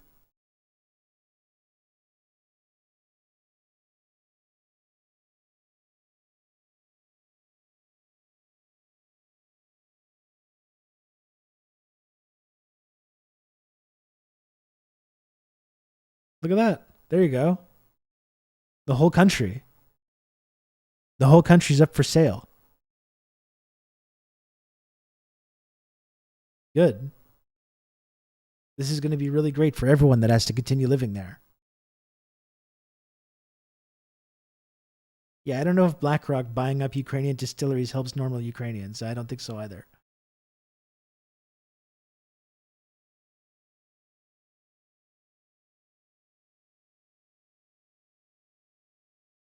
Yeah, this is why the war can't end. They've already sold half the country and don't actually own it at the moment. Yeah. Well, that's the whole point. When they talk about like the people that live in eastern Ukraine, who, like we pointed out, aren't really even part of this Ukrainian nationalist project because they're ethnically Russian. They have these like Soviet sympathies or this Soviet legacy. They're a reminder of that Soviet legacy. They're not included in this nationalist project. So it's not about the people, but it's about the land, though. There's still stuff on the land that they don't want to give up to the Russians. It's not about the actual human beings and the Ukrainian people that live there and have for generations, right? But there is resources and there is infrastructure on the land that they don't want Russia to have. And that's what we're trying to protect. We're not trying to protect the lives of the people that have to actually live there. If we cared about those people's lives, we wouldn't have been arming and training and funding fascist militias in that region to bomb and murder those people for the last 10 years, which is what we've been doing.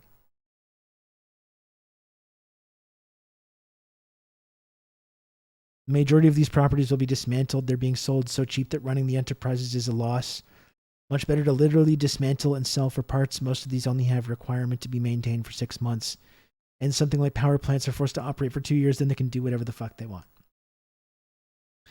Yeah. So like stop, like I would encourage people, if you're watching this and you're think what I'm doing is like some kind of pro-Putin or pro-Russian thing, like really ask yourself like whether this war has really been about defending people's sovereignty and their democracy and their human rights.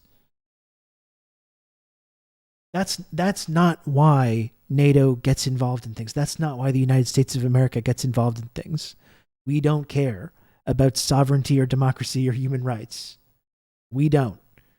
Maybe you can make an argument that there's a lot of people in Canada and the Canadian government that are very invested in this like nationalist project, but that's not what it's over though.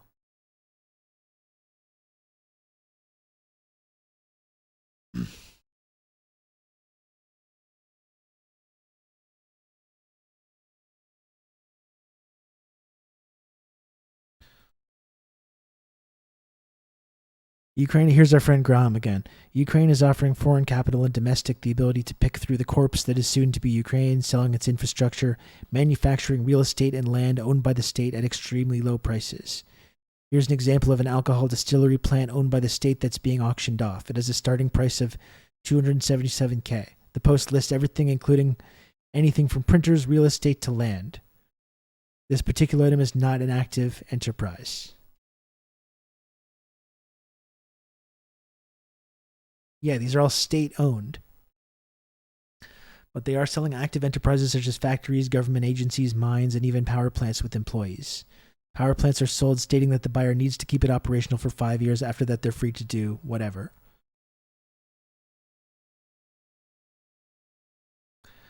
But most of the items only require the buyer to keep the employees on for 6 months. After that, they're free to do as they please. A lot of these enterprises will be dismantled and have their assets sold off piece by piece after their contractual obligation is over. Here's a listing that's currently active and with employees. It has a starting price of $277. $2,777. I don't think that's how much it is. 109,000 euros, let's say. I had a brain freeze trying to read that. Does not include any real estate or land, just the business itself and its equipment. The buyer has to keep the employees on for a minimum of 6 months. SOE, state-owned enterprise.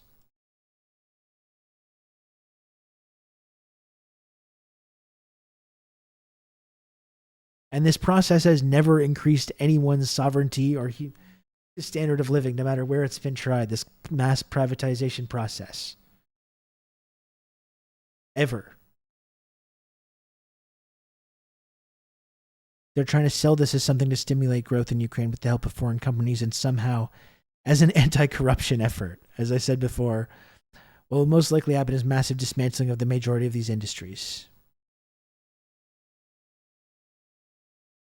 Or when you talk about the factories and mines and natural resources, it's like those get, rather than state-owned, they become owned by foreign capital. And maybe you might have some working class or workers that are actually used to extract these profits, but the profits are all going to the CEOs of these companies rather than like going into the state. Because, of course, the state is so corrupt. Why is it corrupt? Well, we don't know. We have no idea. Anyway, I'll link the whole thread from Grom because it's really good and informative. But just that whole privatization website is just so fucking disturbing.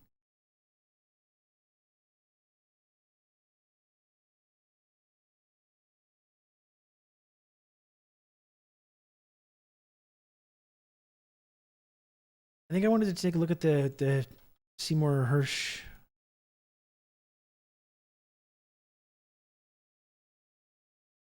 thing.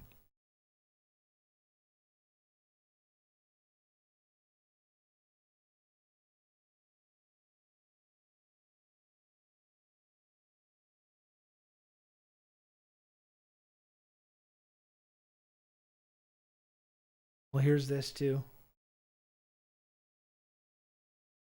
Zelensky in private meeting told the Dems, if we don't get the aid, we'll lose the war. So yeah, the counteroffensive is going really well. And yeah, it's interesting how he can't address Congress the same way he can address Parliament in Canada because it's already so deeply unpopular for Americans. Let me just, there was a single sentence that summed it all up, and I'm quoting him verbatim. Mr. Zelensky said, if we don't get the aid, we will lose the war. That's a quote from him. Was there pushback from Republicans in that room? Of course, then the first thing they do is try to tattle on Republicans for not being supportive enough. Yeah, that's never not been true. And that's the thing, but there's no winning. Like the winning that they're describing is an impossibility. It's a fantasy land. So yeah, the only way that this can just continue is in the form of this like permanent war zone disaster. And it's completely contingent on our nonstop flow of arms that keeps that going. And like I'm saying, like even the fucking Onion is starting to post about this now. Like, can people start to realize that people that have gone along with this, can they start to realize that they've maybe like allied themselves with the exact same fucking monsters that are responsible for so much misery and suffering around the world? the people that who have claimed that, like, when you talk about NATO provoking this, or Canada or the United States provoking it, tell you you're doing some kind of like Putin propaganda. Like, everyone around the world recognizes this, and even people in America are starting to recognize it too. Like, I really wish people that are count themselves as like progressives or the left would start to ask themselves some of these questions, because the more that they just abandon this territory to the right is going to use this because people can understand this basic concept. The right is just using this to advance their own power and their own interests. And as long as it just gets abandoned by everyone on the left, except a few fucking people, the longer it just allows people like Tucker Carlson or Matt Gaetz or Marjorie Taylor Greene or any of these fucking weirdos to use that, because people understand that they're getting screwed over in this exchange. And they understand also that it's not this like battle between good and evil the way that they present it as, this very childish kind of fairy tale version of it.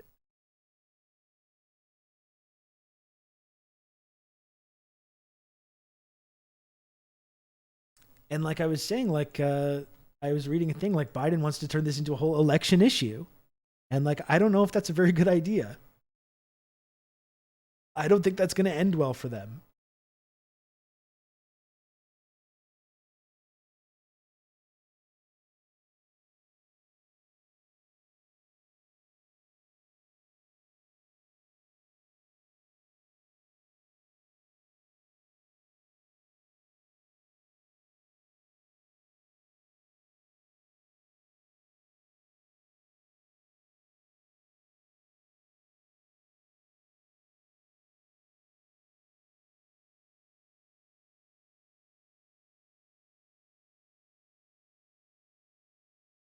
This is kind of interesting.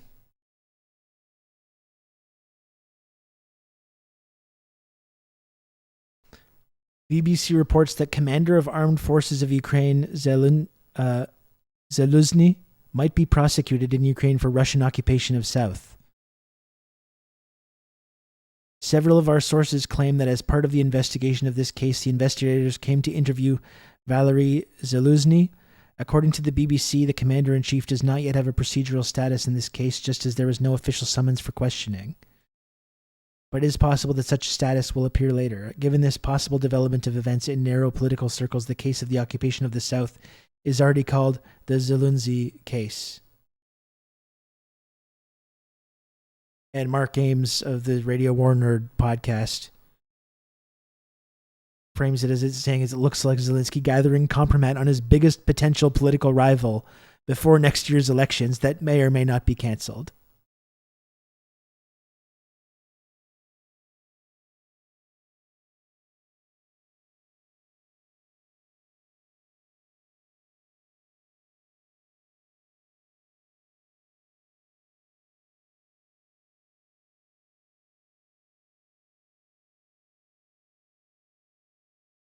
Finding one more thing here.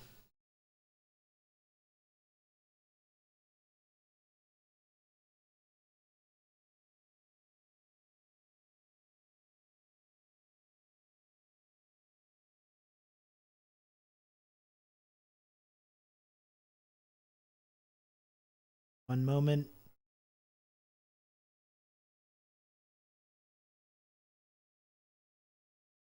Yeah, this is from the Hirsch's latest piece here. This is the American intelligence official I spoke with. Oh, excuse me. Sorry. Did I not look at the, oh shit. Oh shit. This is what I was showing you last time. Sorry. I was not seeing myself on the screen. I didn't realize you were like blocked from like what I was saying. I was in the wrong camera angle. I apologize. But here's what I was reading from before about this commander of armed forces of Ukraine, Zelensky, might be prosecuted in Ukraine for Russian occupation of the South. Who's apparently a political rival to Zelensky.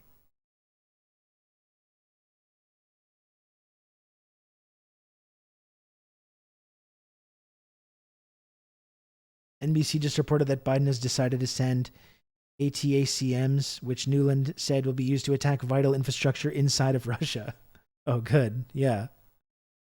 That sounds like a great idea. That sounds like a good way to end this conflict, like Biden's talking about. Everyone wants to end this conflict.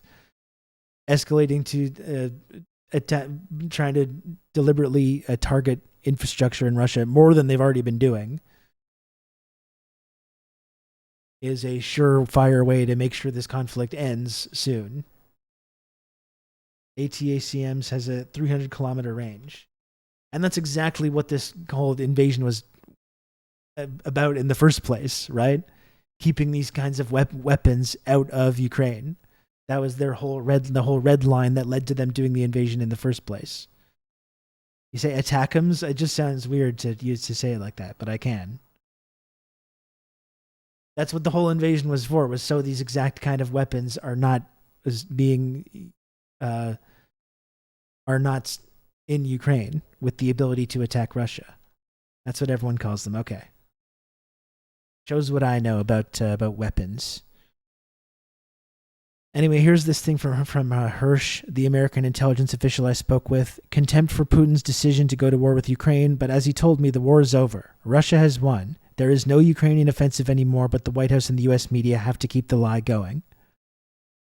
Biden, with the support of Secretary Blinken and National Security Advisor Jake Sullivan, but diminishing support elsewhere in America, has turned his unrelenting financial and moral support for the Ukraine war into a do-or-die issue for his re-election.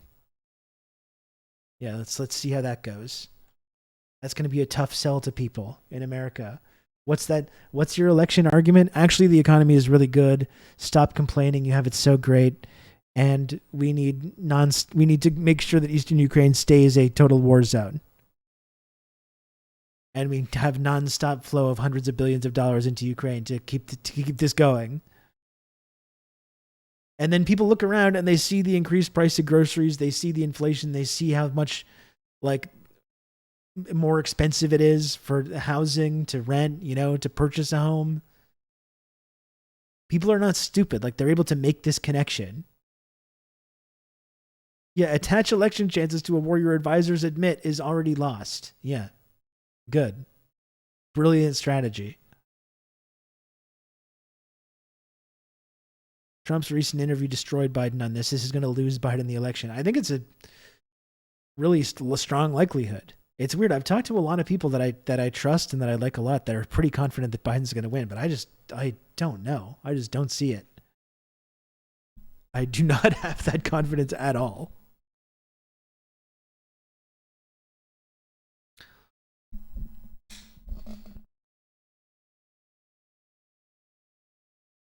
When you can see something that would be a huge victory for Biden, going down to on the picket line with striking UAW workers right now, which is, of course, that's something that they don't want to do, because the very same advisors that are telling them they need to continue this failing strategy in Ukraine are telling them telling them they have to stay away from that as well.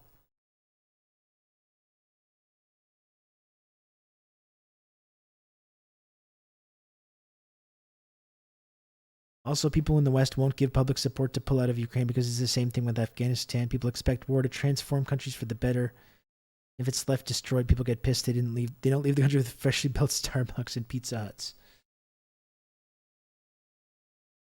But it's a little bit different for Americans because there's not this American investment of actual lives, because it's a proxy war, right? It's they felt like they couldn't pull out of Afghanistan because Americans had actually gone there and sacrificed their lives to build Starbucks in Afghanistan. There's way less support for it because Americans don't have that same tie. It's just we're just sending these Ukrainians to die for this.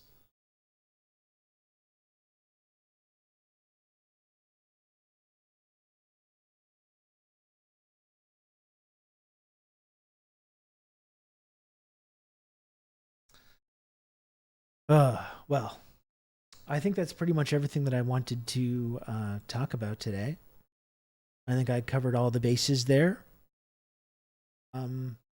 We're coming up on 4 hours of the stream. Almost 20 minutes to go before 4 hours. I'm going to hang out another couple of minutes. But I'll just remind people again, folks, if you like this kind of commentary, if you think the coverage of this conflict has been atrocious, both in our mainstream media and among Twitch streamers, and you want to support this program, and you want to support the work that I do here on Twitch, please, if you can, subscribe to TRRS. We simply use the computer to mark up the size of the account.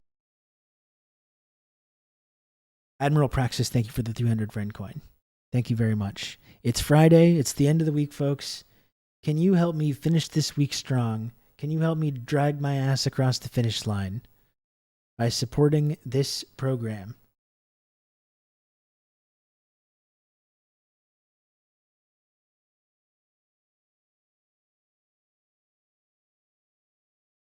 Jesus Christ.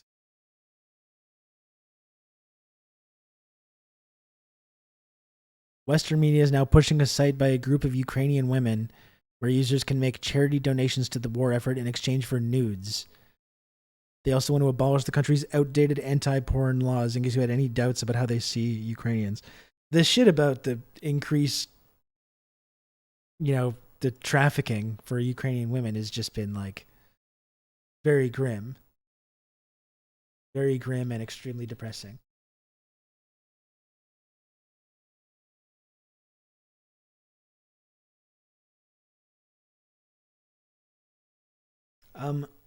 Witted Amp, continuing the gift sub you got from G Kleppy. I don't know why that doesn't trigger an alert, but White Damp, not Witted Amp.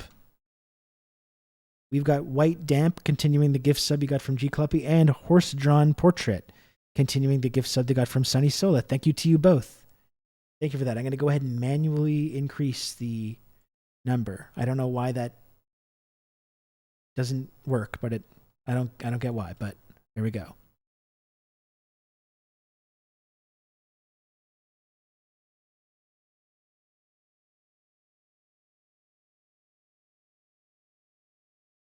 So folks, does anyone else want to support TRRS? We got another couple minutes here.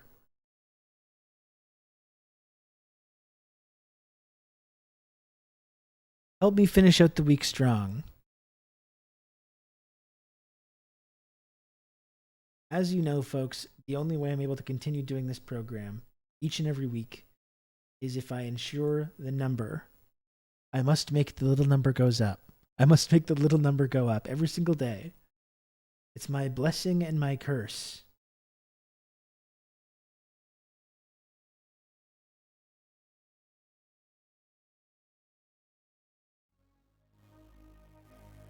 Are you a bad enough dude to support TRRS? Help me get the little number to go up. Help keep this show on the air. Help support the work that I do here. Thought about selling nudes for the support, Rob. Honestly, if I felt like there was a market for that, I would at least consider it. That's about where I'm at. I would consider it. I don't think there's a market for it, though, unfortunately. I'm not just going to go down that road for nothing. It's not. I'm just going to do it cheap. You can count on me. You're going to have good old Rob to talk you through all this. Eigenbat, thank you for the gifted sub. Thank you for that.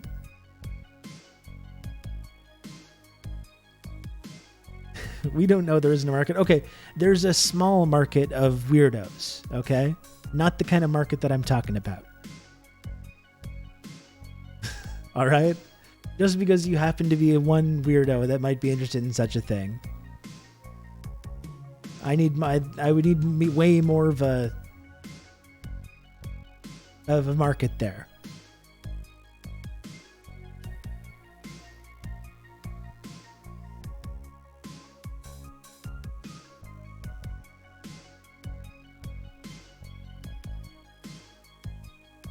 Does anyone else want to support TRRS? I told you that there's a market for it. Then I'll get to 1,000 subs and I'll do a hot tub stream, as I've promised. And I must say, I really do appreciate how much people do support this program. I hope you always remember that. I am getting close to being back to where I was before I had to take all this unscheduled time off. And it's been really, really helpful that people are out there that support this program. You can count on me. You're going to have good old Rob to talk you through all this. Thank you, Part Ian, for the gifted sub. Very kind of you. Do I have to do anything else? Do I have to do any dancing? You know, only 15 subs to the goal is not that much. That's within reach. That's within reach. Do I have to sway suggestively or something? Is that what I have to do?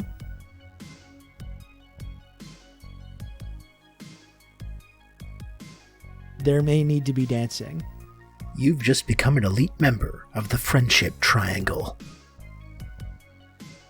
Admiral Praxis, thank you so much for the 5 gifted subs. That's what I'm talking about. I really appreciate that. Thank you. Friday karaoke. Well, listen, I'm 25 subs away. I'm 25 subs away. If I somehow get 25 subs in the next 15 minutes, I will sing Sailing by Christopher Cross. But I recognize that that's a tall order, you know? I would even do it for 45. I would even lower the karaoke sub goal. But I do think that's maybe a little unlikely. I'm not really counting on that to happen. It would be nice to get to the goal, though, and only 10 subs away to the goal. Only 10 subs to the goal. You can count on me. You're going to have good old Rob to talk you through all this. Dummy Dorko, thank you for the gifted sub. Only 9 away now. Only 9 away to the goal. What a way to end the week that would be. What a way to end the week.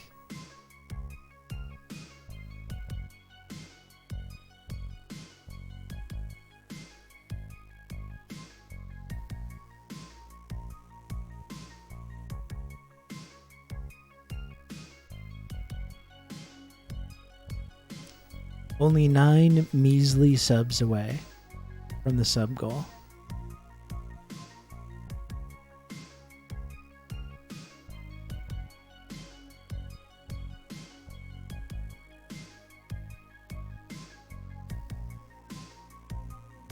I'm doing a Zelensky asking for subs. The only way that this stream can never end in peace. The only way. Chat. You must give me non-stop flow of subs. The only way Putler can be defeated. Now it's Quebecois, it's kind of accent. The only way we can defeat Putler is if I have a steady stream of subs. It's the only path to world peace.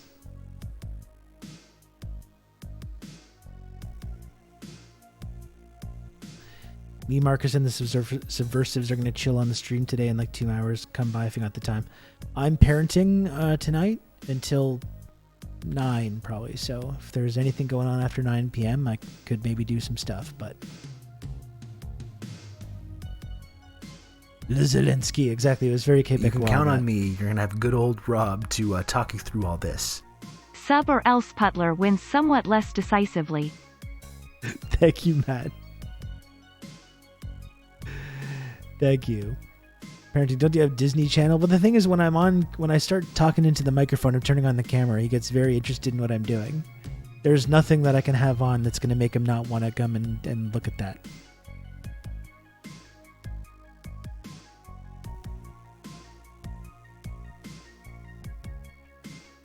Thank you very much, Matt, for the 25 months tier 1.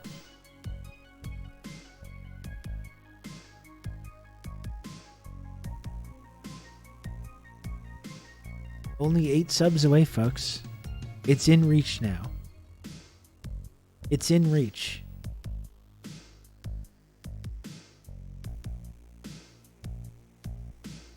My kids both have their own YouTube channels.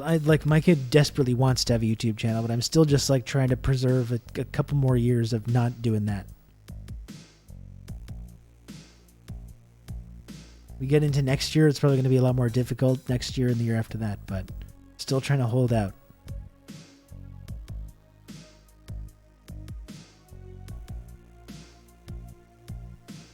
One story, most of my compatriots have no fucking clue we still have soldiers in Iraq and Afghanistan fighting for the USA, and every year at New Year's, even they realize we have when our queen holds her yearly speech and ends it by sending her regards to our troops in Iraq and Afghanistan. Yeah, I thought we pulled out of those. its creative work so much better than just watching. Yeah, I think that's an element. That's something that's worth keeping in mind, Matt. I just think maybe my kid is just still a little young. Like I think your kid's like 8 or 9, isn't he? I think there's a big difference between being 7 on there and being 9, you know? Like I'm just kind of trying to teach him how to do animation now, you know? So eventually if he does want to do that, then he can do it, but 7 and 9. Interesting.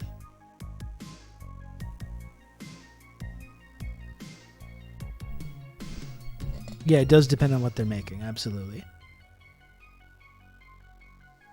Yeah, I mean, that's the thing. It can be a way to harness kind of a creative outlet.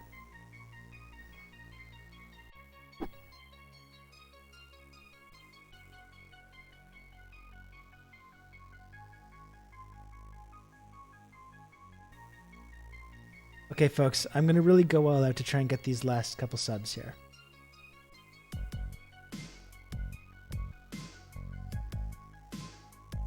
Okay. You wanted to see some swaying. I think we got 8 more subs to go. I think it's possible. But I am going to do some suggestive swaying to try and get there. Okay? So I'm really pulling out all the stops. So I hope people support me. If this is the kind of thank you.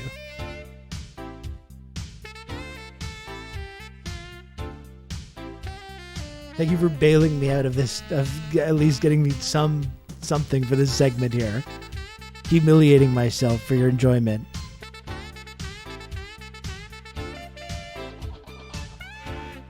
Not leaving me high and dry there. Only 6 subs to go, folks.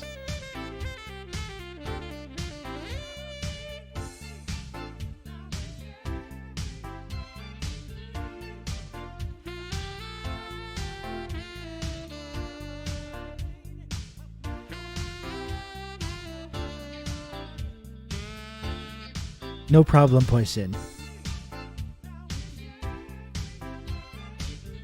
As always, these requests only go to people that have disposable income that can afford to support this program. I don't want anyone going into debt to pay for slubs.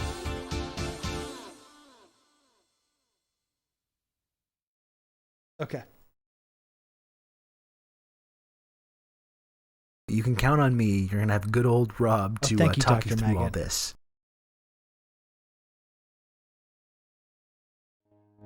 Dr. Maggot, you're fucking carried me this week. And I appreciate it.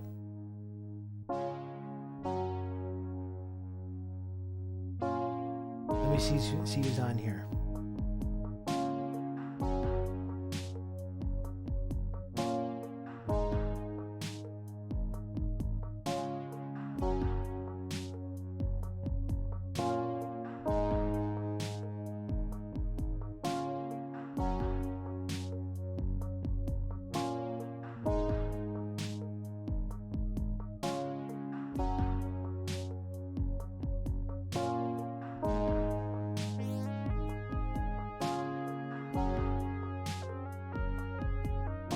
Thanks again, friends.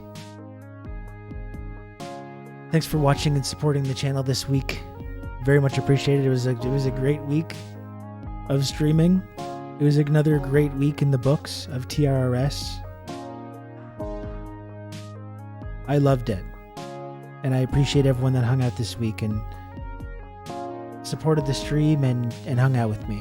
We still got another like 45 seconds if one hero wants to come through with the last minute Larry Bird 3-pointer 5 sub gift, but no pressure. No pressure. People have been very, very supportive this week and today and always, and believe me, I do recognize that. Thank you, Carnova. When are you coming back to Montreal, Carnova? One of the only people in this community that I've ever got a chance to hang out with.